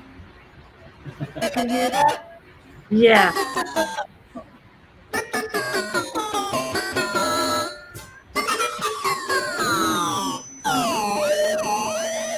So I'm turning the knob on the oscillator while I hello. Basically just they don't want that. So it's just taking this microphone signal and then you can patch this is the harmonic input. Well, it says patched into the output of the oscillator, and then your microphone is plugged in, and then it has the mixer output, which I just took to my mixer on my synthesizer. So it's a really neat little thing. Probably really good for like a performance art piece kind of thing or something very experimental, because it's just wild, you know. I don't know. Are there any CV inputs to do any additional modulation with it, or? It has a pitch out, envelope out, gate out. Okay. And auxiliary input. So it's intended for MIDI as well. And then it says there's a harmonic tune. There's lots of knobs and things to do. I've been meaning to plug it in with my Moog to try out the MIDI, but it's just a pretty complicated thing. But I'm not going to use this right now. I'm just going to play without, because it's really pretty. I mean, I love standalone things too, but this is so much going on here as it is that if I was to do something with this, I would have to do it to really intend to do it with that, you know? Yes. A question in the chat said pitch out to quantizer. Is that an quantizer? Like, pitch out to quantizer with it? Is that something that could be interesting? Like patching? Probably, I think. Yeah. Yeah, I think so, yeah.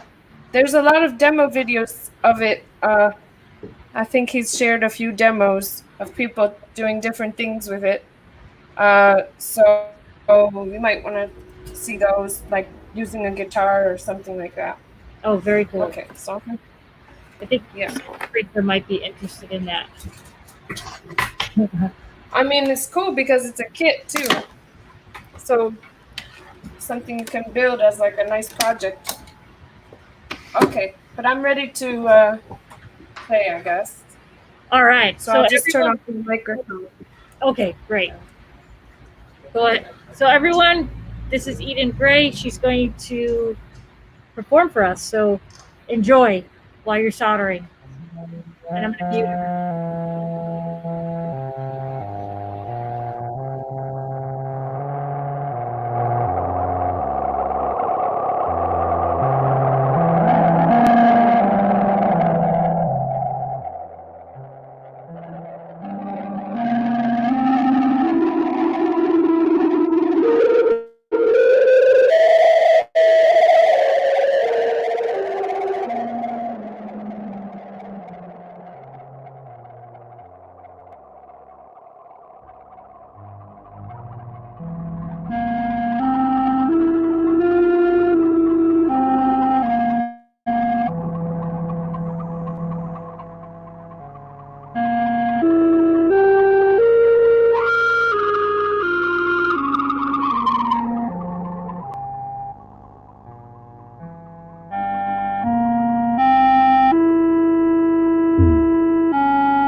I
guess I'll be finished now. All right. Hey, nice. Hey. I'm just unmuting everyone here. All right. Thank you. Dope. Awesome. I want to ask you about your chat, but I just let me add.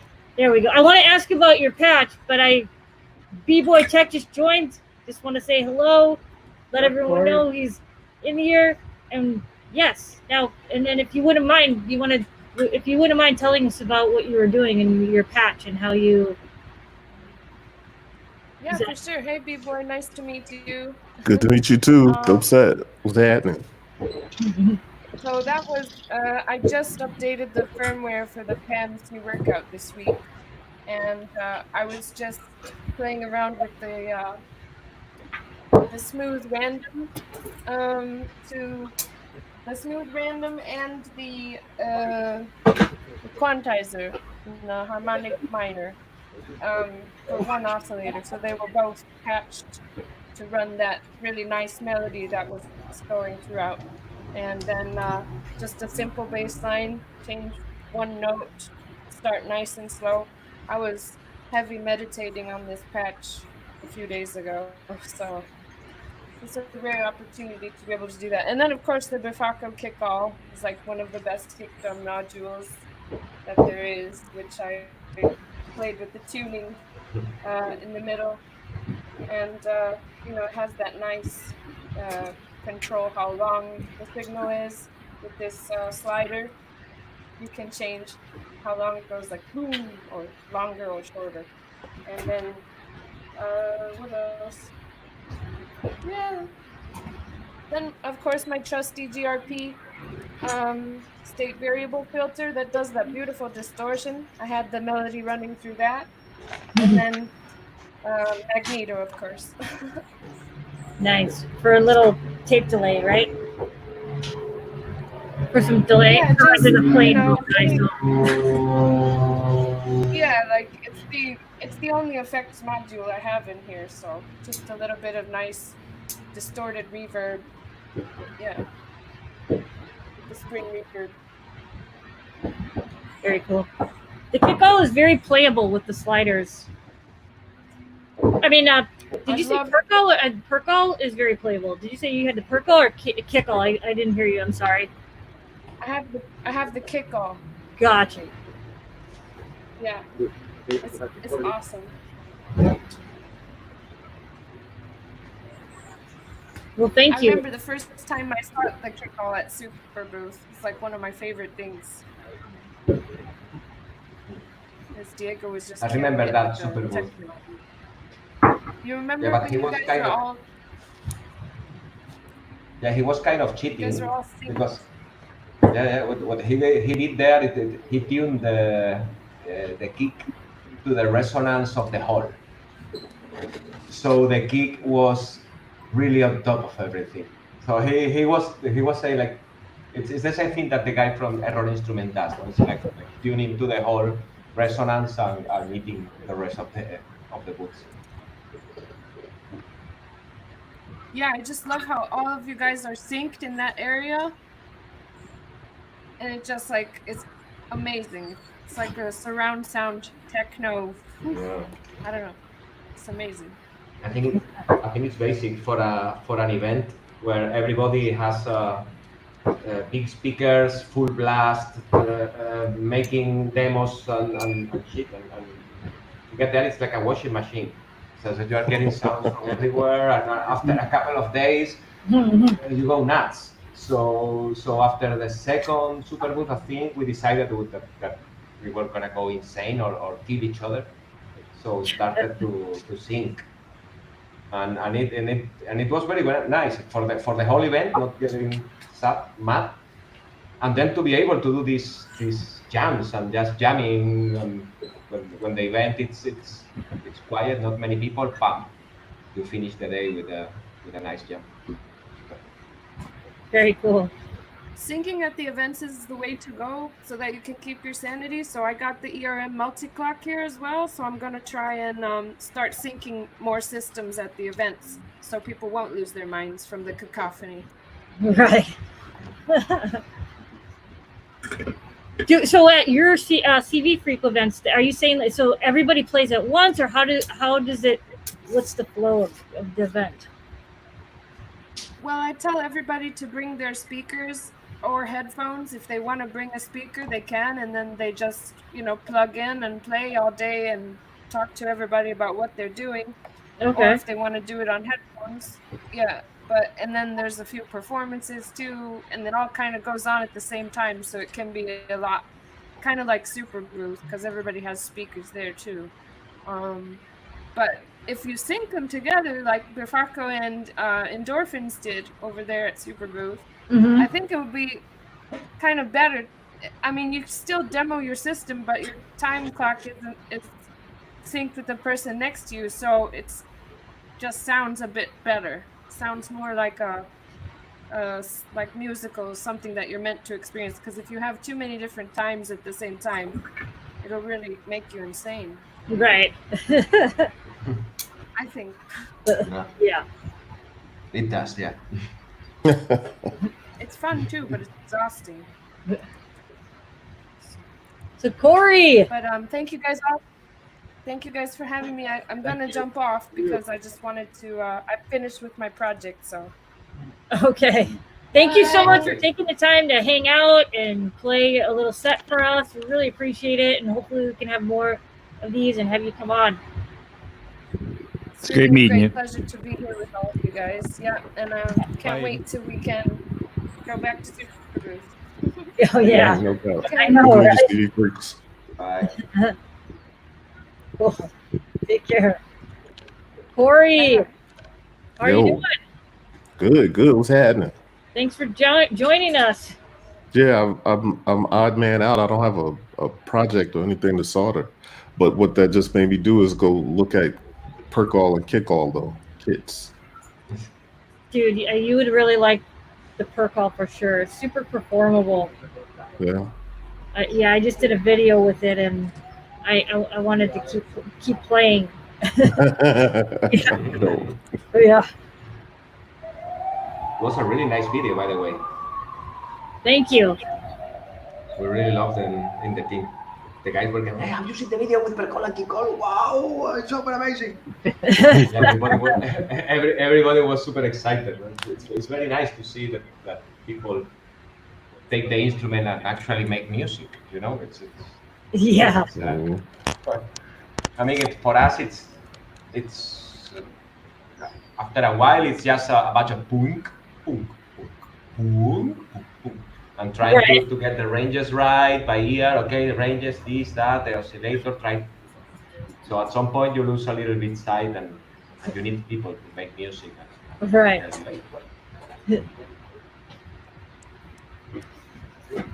How is the Percol bill going? I'm sorry? Abe was working on a Percol now. How are you doing? I'm on the 12, the 2.2K.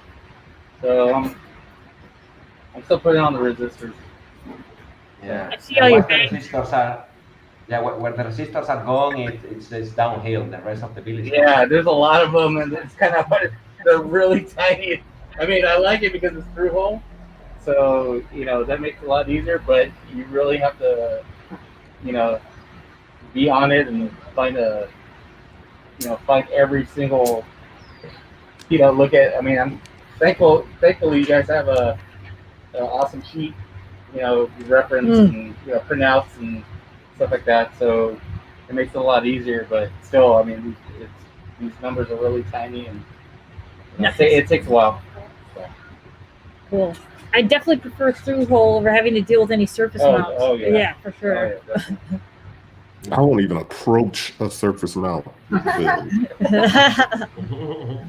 eyes are not what they used to be. You just need a heater gun. What happened? There you go. Yeah. You just need something to throw out some heat. Scott, before you put what was it, I forgot what it was called. My apologies. The Galton board, or yes, Oh, the Plinko thing. the Plinko. yeah, Yeah. so I Did you found it. find it? Yeah, I sure did. I might be able to get it going just so you guys can hear it real quick, but like I'm kind of embarrassed to show you the soldering job because you'll probably like kick me off the stream. I mean, it's a mess in here, but I don't know if you can see it yet. But here, let me find a. Awesome. Yeah, that's so cool. Yeah, so you can. And the plan was to have that like trigger MIDI notes and whatnot, but like I said, the capacitance of the ball wasn't great enough to actually fire off the pins. But these pins are like finishing nails, like just construction finishing nails, and I just drove them through the panel, right? And then I've got clips that I pushed over the back. I don't know if you can see it in there, and just soldered them on. But like it was a total nightmare just to get kind of all in there to do that. And then on the other end of the pin, or on the other end of the wire, I just soldered it into some perf board just to create like this homebrew Arduino shield. And then the Arduino I'm using is a Mega, so it's got like 50 I/O pins on it or something like that. So each one of these pins is wired like directly into one of the I/O pins on the Arduino. And like I said, I can use it for like a MIDI controller now, and you can like strum it and stuff like that and get sort of chords and whatnot out of it. But like the original sort of goal of the Plinko or the Galton board, it didn't work out. So. That's a dope idea though. Because Yeah. I can imagine you having that with a using it with scales and just kind of throwing the marble through there and just kind of getting random melodies and stuff through it. That's actually pretty dope. Yeah, that was the plan, but again, it didn't quite work out that way. So Yeah. Space Racer was saying maybe you need longer. What did you say? Longer? I think the board needs to be longer so the gravity will pull it down. And then, Or a bigger. we can think big. We can think that on a big scale, and then we can. that's true. Yeah, I mean, if we did like something like bowling ball size, I mean, that would probably do the trick. So, a little dangerous, right? But We can host our We'll own be in game. between that. Between golf balls. We can host our own game show. there you go. Where's the partner at? Like, yo, come on, bro. Come on down. See, You do like the modular soldering, maniacs right, game right. show. It's like Nice. the nerd game show. You have orders already from one of the viewers, Scott. Michael Garcia says that he wants one of those. Yeah, I think you should continue the R&D and sell that. Yeah. I'd buy one. That's cool. That's good to know. Cool. Yeah. That's So, dope. Corey, what you got cooking? Nothing. Nothing. I was just over here, I got up this morning, I was testing a device and kind of digging in a little bit. Had to put in some bugs and, hopefully get those squashed. But other than that, just kind of been chilling. I actually sat on the couch for a second and ended up asleep. Didn't even realize that happened. Till I woke up like, oh, all right, I was asleep. So I'm just chilling. How's the MPC going? Oh, it's coming along pretty good. I would pull it off the shelf and show it, but The only reason it's on the shelf is because I took the case off and the front panel off, and I sent it to Curry Cases because he's going to do me a wooden front panel and side panels for it. Oh, nice. It's going to be beautiful. I know it will be. It's going to be really dope, really dope. So, but I mean, it looks pretty good as far as, you know. I left the panel as it is, so I didn't go through any trouble like painting anything and doing anything like that. I just kind of took all the old parts off and made all the different color buttons all into one color. I'm gonna see if I could pull a picture up of it, the before and after, so you guys can see. Hold on. Yeah, please. And while you're doing that, I'm going to tell everyone in the viewers, if they don't know already, who Curry Cases is. He is the man who built our case, our home case. What is it? 164 U, 18 HP, beautiful wood finish. One half of it is we're able to travel with it. So, Corey, I know that what it's going to do for you. I'm sure it's going to be gorgeous. Yeah. I'm looking forward to it. It should be pretty fun. Mm-hmm. You have a +1 to continue to developing your project, Scott. I don't know, man. I think I gave up on that one. Kickstarter, bro. Kickstarter. There you go. Yeah. The people have spoken. Yeah. Yep. Survey says. Survey says. Let me pull up Curry Case's link too while you're pulling up your. I think the nerd game show would be pretty cool. Nerd game show. Synth game show. Mm-hmm. Do you have a OLED in that MPC or a upgraded screen? I don't think he heard you. Wait, say it Oh, again. what happened? Justin, say it again. Do you have a OLED or some kind of upgraded screen in that? Oh yeah. I have a OLED, a OLED screen. I have hold on. I have new black thick pads, but that OLED screen is so dope. It's just it makes a world of difference. Yeah, I just did one yesterday on a DX7. Nice. And it's just like, you know, those aren't even backlit. You can't even see it without a light shining on it. And the OLED now just, All right, let's you get to see it anywhere now. So I'm gonna see if I can share this. Hold on. Yeah, pop it up there, and I'll throw it up for. Yeah, MPC Reno. Oh, here we go. Is that? Oh shit! Is that what you wanted to hear, or did I do it too soon? No, it's all good. Can you see? Well, hold on.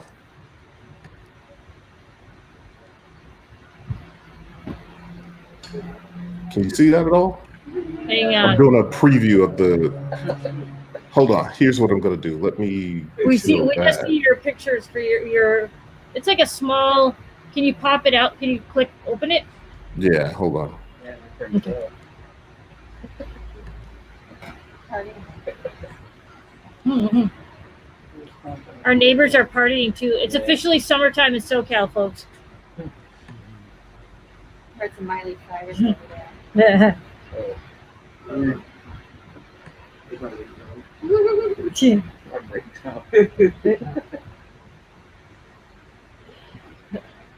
me see if I can get the right one. And I want while you're pulling that up, so just quick run through status and how everyone is on their projects. Who's done? How about that? Almost. Frey, are you done? I have my panel, but Yo, Frey. Yes, how you doing, Corey? I'm Good to good. see you. Good to see you. Yeah, good. Yeah, no, appreciate it. Thank you. Yeah, I wrapped this baby up, so I'm good. Nice. Take it inside Justin, and you check said it out you're later. almost done, or you're done? I'm pretty much done. I don't have my panel yet, so Can I see? I'll maybe get it closer. Let me see. I think I'm getting closer to the camera. Let me just.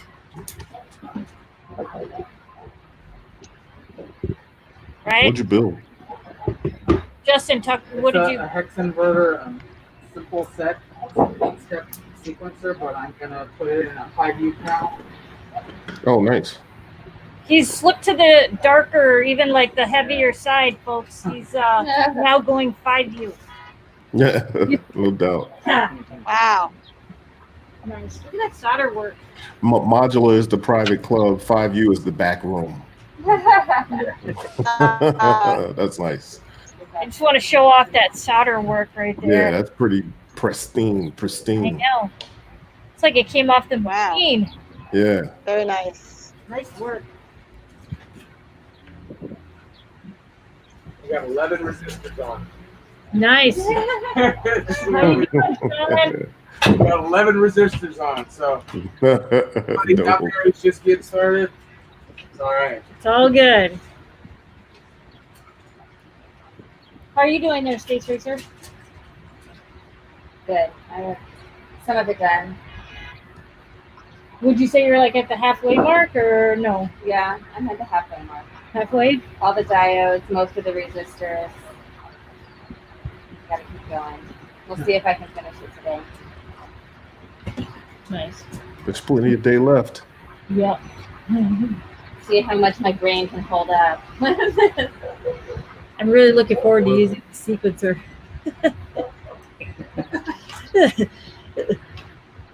How about you, Felipe?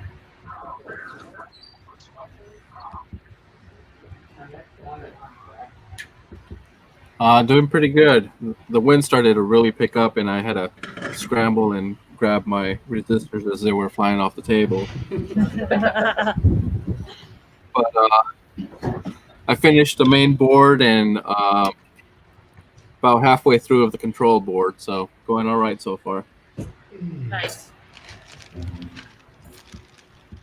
Manu, Hey, your project coming along? it's coming. I'm getting to the interboard connectors. So pins over here, pins over there. So now I need to put pins to this digital platform. Oh wait, let me zoom in while you're. Yeah. Oh, okay. This one.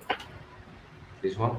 So I need to solder rows of pins here, and then pins here and here. Make it fit, solder it straight. That point of the build. I'm not sure if I should try this now or not. It's past midnight, so I already had a couple of beers. That's early in Spain. That's early. Yeah. It's Saturday night. Come on.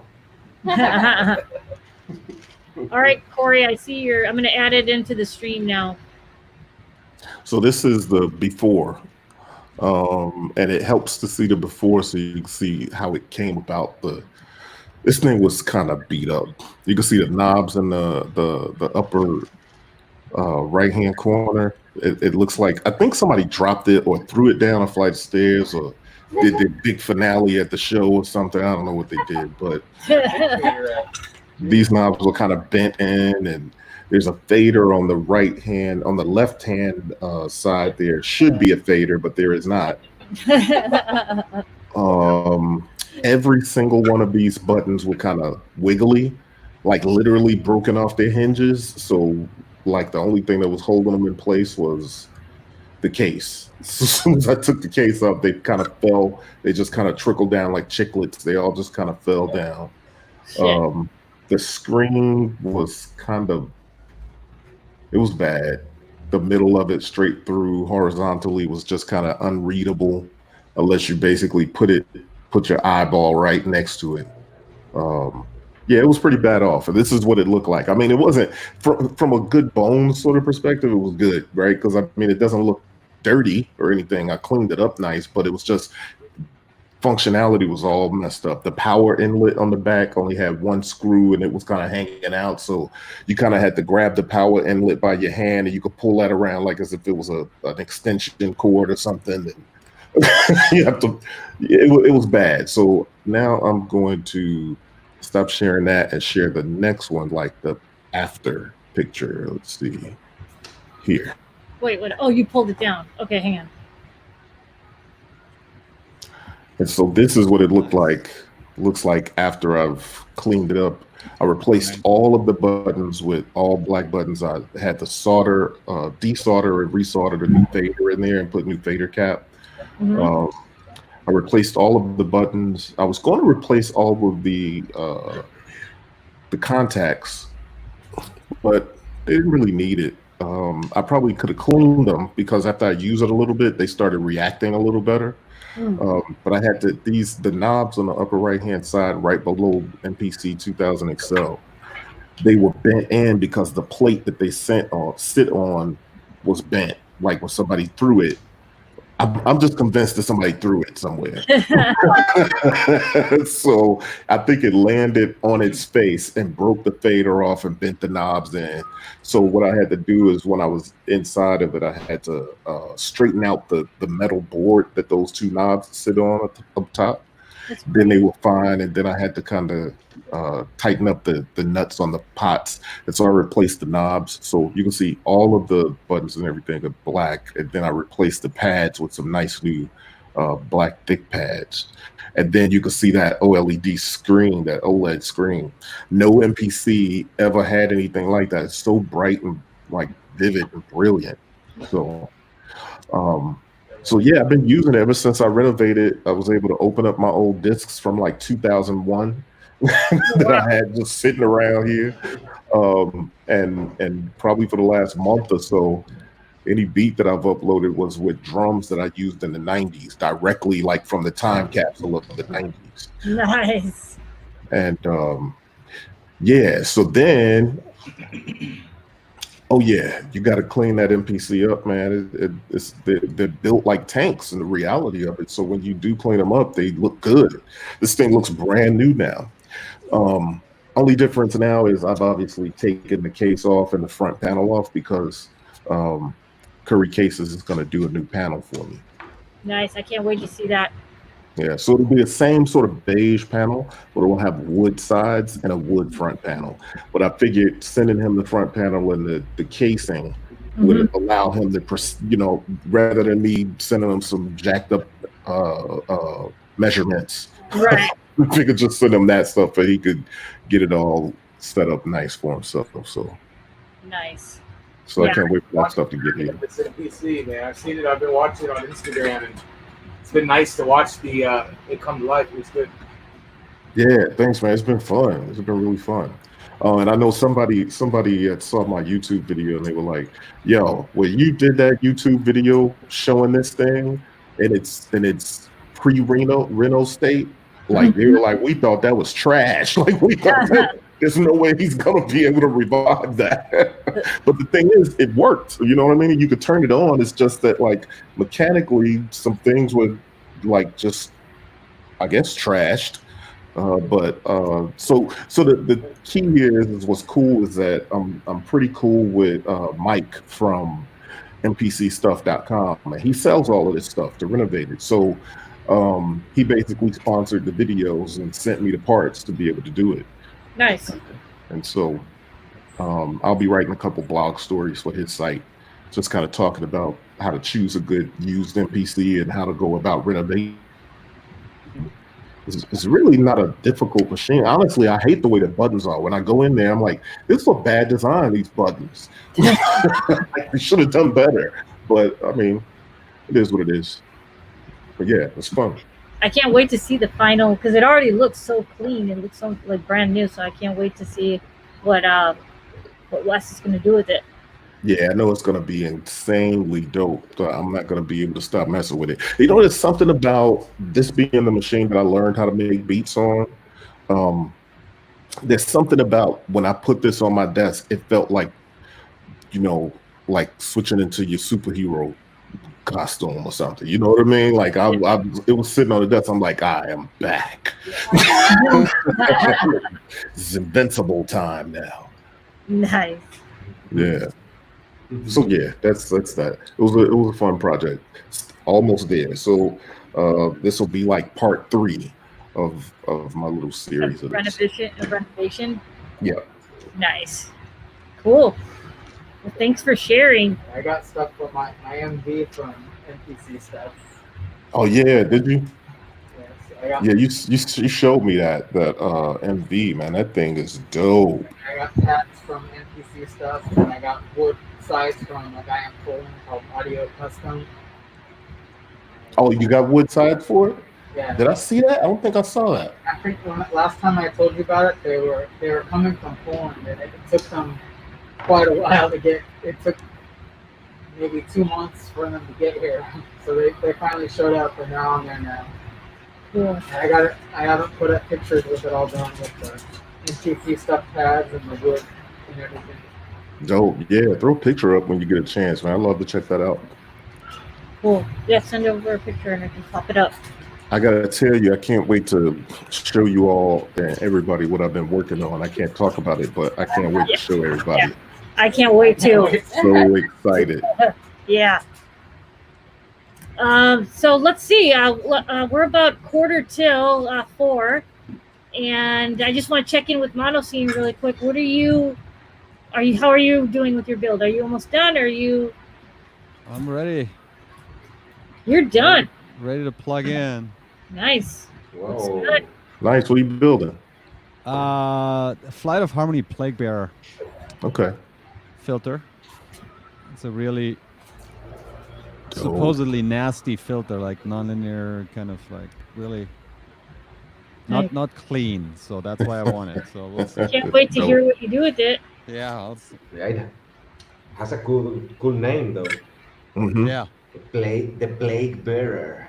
It has a dip switch on the back where you can set limit or no limit.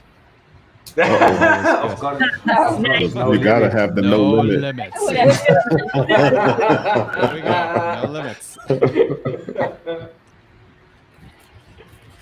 All right. Well, geez. Okay. So I just want to check in with the viewers, say thank you. We're not done yet. We have a little bit more time for soldering. We also have a performance from Scott, which I've been looking forward to that all day long, too. So I also want to make just like a little announcement with SoCal, just to kind of give you a little peek on something that we're working on, and we'll probably be announcing in the next week or so. But we've been working on sort of like a DIY build case where we can have people in the community participate and kind of build their own. And here's something, just get a little peek of sort of what we've been working on with the SoCal logo. Oh, can you make yourself? Can you focus on your screen? Yeah. So just kind of give you a little peek here. And That's cool. it's going to be powered by the lunchbox power from Befaco. Dope. And, it's 6U 62 HP, correct? Yeah. Nice. I Yeah. dig it. That's Yep. awesome. Should be a pretty easy build for somebody getting started. Great size to get started with too. And also, we're going to do some additional things with it. So it's also going to be a collector's item, and We're trying to make it very affordable. and yeah, exactly. The idea is to make it affordable, so everybody can have an opportunity to get into modular if they've been trying, and it's like a nice DIY approach to it as well. That's dope. I can't wait on that. Very cool. Yeah, wow.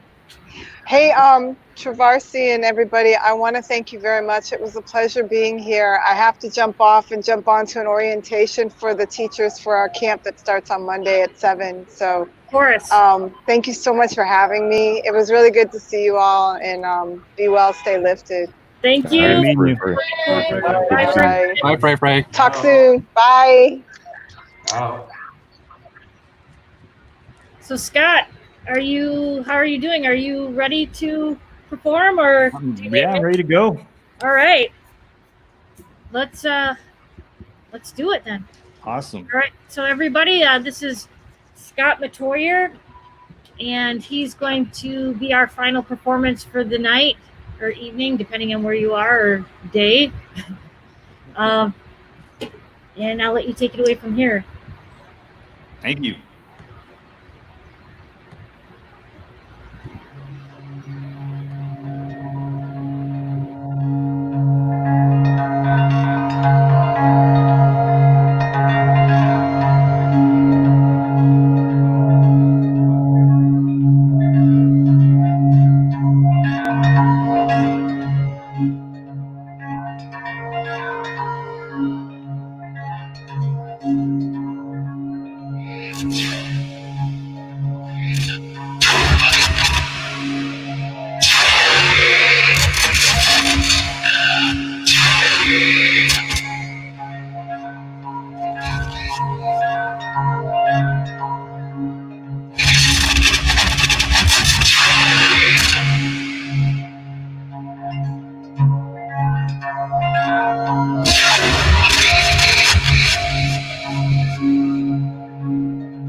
Wow. That's it. Thank you. Nice. Yep, that was dope. Yeah. Awesome. That was dope. You want to tell us what you were doing?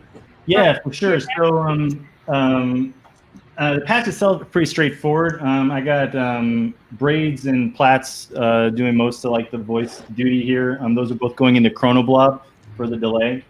And then for the percussion, I'm using rings and Dinky's Taiko. And then I've got over here off camera, you can't really bring it as you can see, but an Electron model samples. So that's doing most of the percussive stuff kind of on the back end. And then everything else is just kind of modulating around through there. A couple of things that I wanted to do specifically on this patch was just for like playability. I wanted to be able to modify the sequences, like pitch them up and down, like you know, with a precision adder, like while I was playing. So the first voice that was in the first half, it's I'm summing the voltage from pressure points, and then also the voltage out of the Turing machine. So I can kind of, and then that's all feeding into the Ornament and Crime quantizer. So I can kind of, you know, pitch it up or pitch it down like throughout the performance. And then I do the same thing with the second voice that came in the second half, which is at a class, right? Sorry about that. That's okay. Everything all right over there? Yeah. This is The dogs are like, yeah, that was dope. All right. Yeah, we're fine. The dogs are like, that patch is brilliant, son. Yeah. Take it, right? But with that one, it's I've got a DivKids mute that's taking voltage from channel 2 of mass, and I'm summing that with the sequence out of a Meleco Varigate 4 Plus. So, you know, when you hear that second sequence, it kind of pitches back and forth. It's the same basic 7 notes, but, you know, go up an octave, down an octave. It's not quite an octave, but, you know, a few semitones up and down. I'm basically hitting the mutes each time I want that to happen, and it's just feeding that extra voltage into the sequence before dumping it into the quantizer. Yeah, and the only other thing that was kind of interesting was with the model samples. I just picked that up not that long ago. And I wanted to figure out a way to do like more random type stuff with it, like glitchy type stuff, which is, I mean, it's good, but it doesn't support like sort of random triggering of samples. But there's like a loop pop video that I had seen, and I stole that technique. So basically you can, in this one, I just made a 120-second wave file that, you know, every half second, it just has a different drum sample. Mm-hmm. And then you can use a parameter lock to pick like a random point in that sample to play. Right. So that sort of glitchy stuff that was going in the background throughout the first and the second half, that's basically just one sample that has a bunch of drum hits in it, and then it's randomly picking where in that sample it's gonna it's like a sample chain. Right. Yeah, exactly. Yeah. So I mean, one of these days I'll kind of pony up for like a Digitact or something like that can do that out of the box. But in the meantime, this is kind of a neat way to play around with it and get that behavior that, you know, it doesn't come with. So yeah, kind of cool. For sure. Well, the patch is amazing. Thanks so much. I really appreciate that. Yeah. And everyone, all the viewers, they loved it as well. You had a lot of good comments. I dropped your Instagram link in the chat too.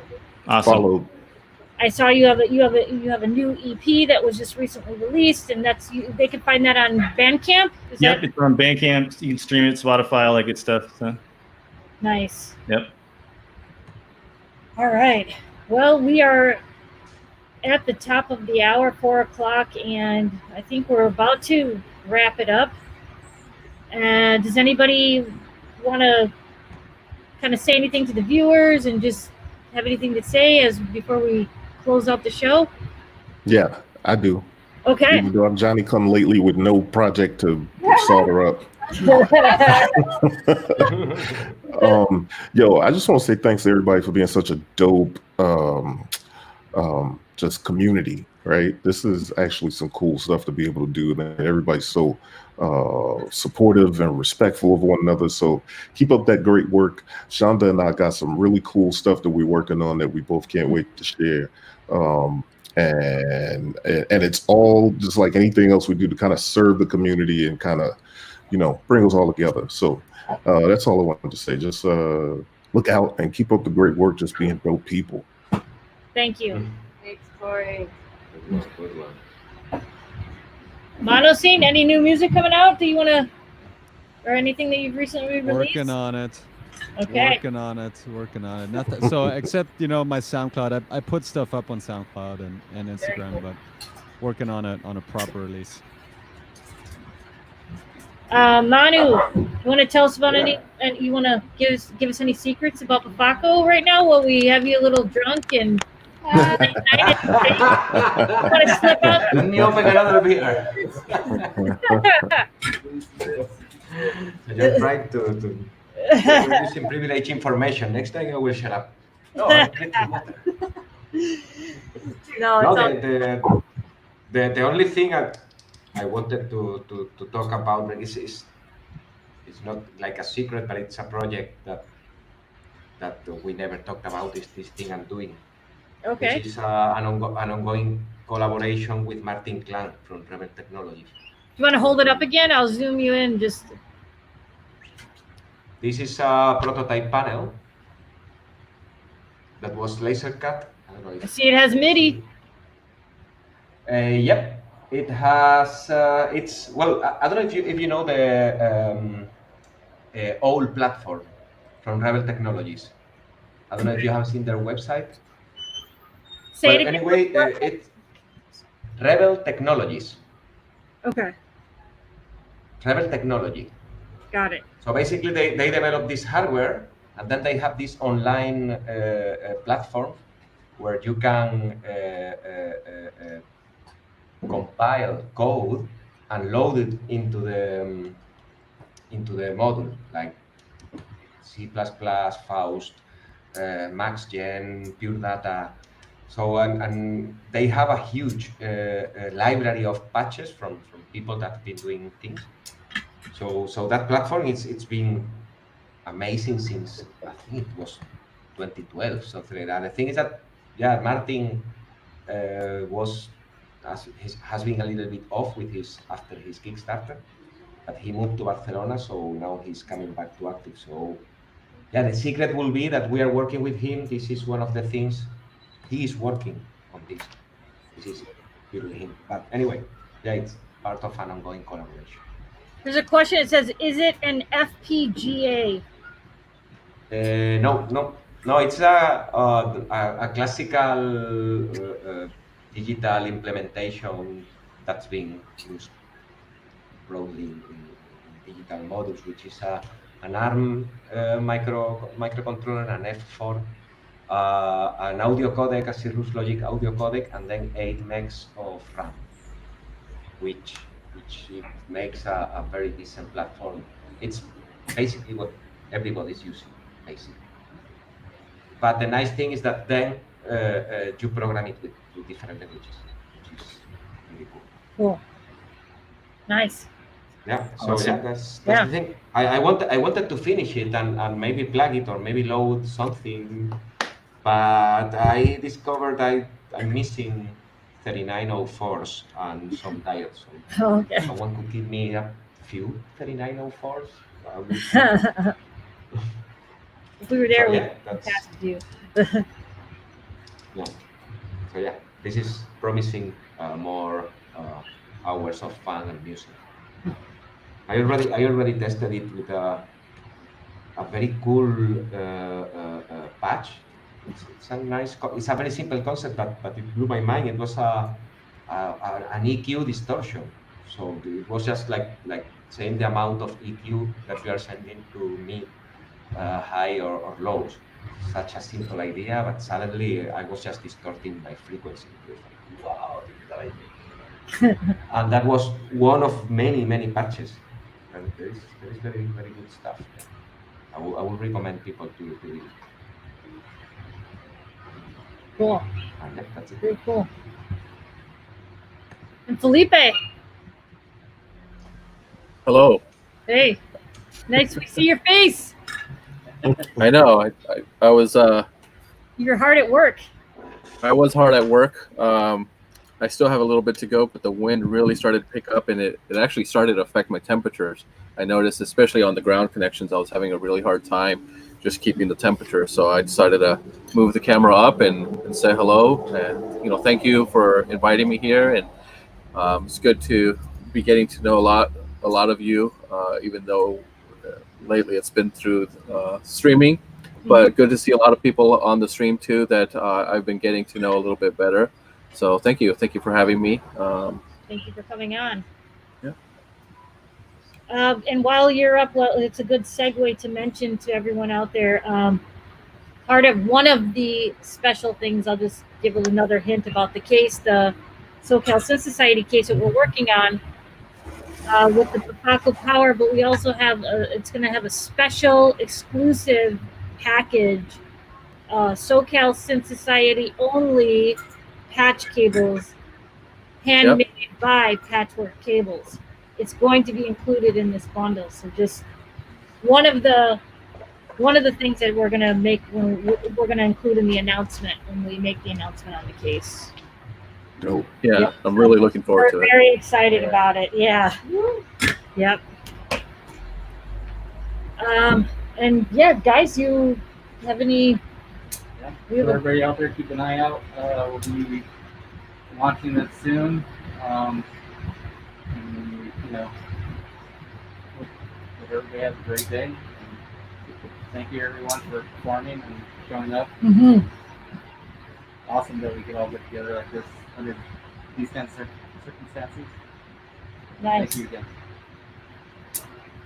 Good. Thanks for joining. Thanks, everybody.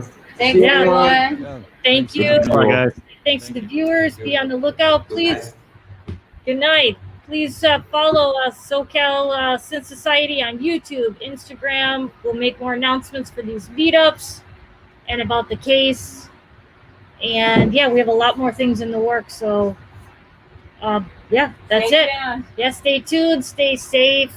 and keep soldering. Yeah. All right. All right, guys. Bye. Good night. Bye. Good night. Bye.